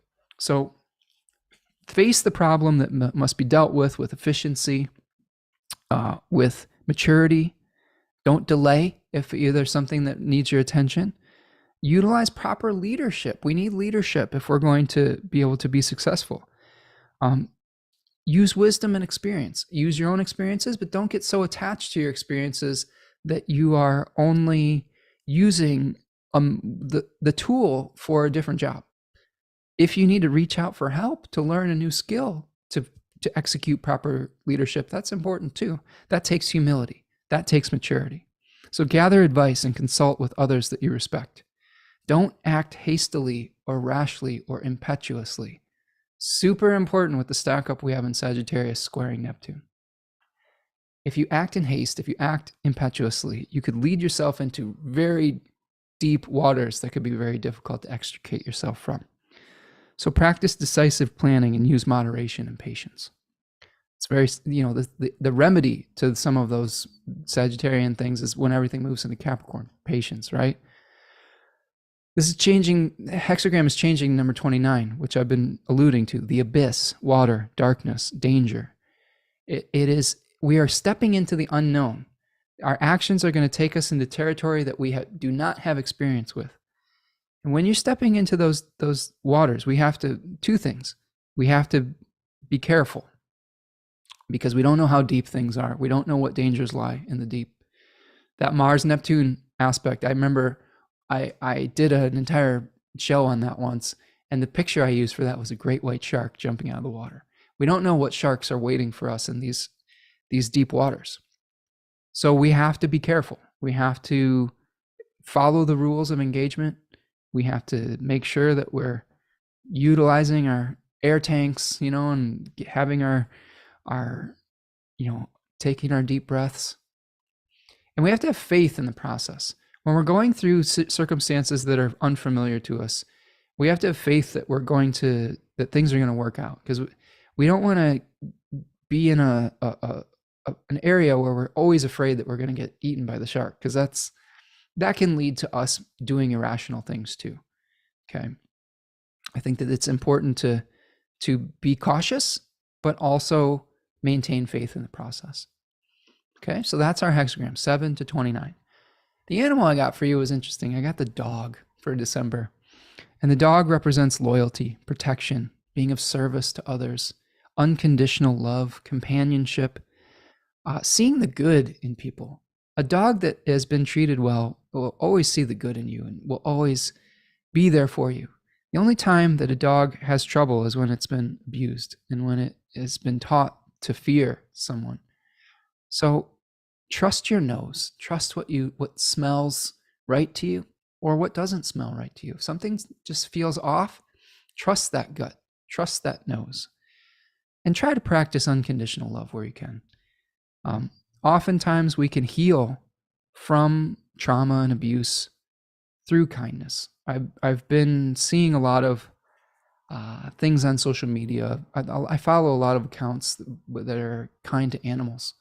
And I've been following these accounts that are rescue ranches and farms where they take in abused animals, and just through their patience and through consistently showing up with love and teaching that scared animal that they are now safe, that there are miracles that happen within that animal completely transforms into a different character. So through your unconditional love and being patient with the process, you can't force the process. There's a specific ranch I was seeing that rescued a donkey that had been abused. And donkeys can be very dangerous if they're scared. They will kick with their two back legs with the full force of their entire body, and they will try to kick right through you. They're not just going to warn you like a horse. They'll kick right through your body. They could very much injure you very severely or kill you. And these lovely ladies had to approach this donkey one day at a time, one step at a time, one motion at a time. And through consistently, say day after day after day after day, they started to gain the trust of that animal. And it's the same thing when you're working with a dog that needs to be healed. So practice your unconditional love daily. Don't force it.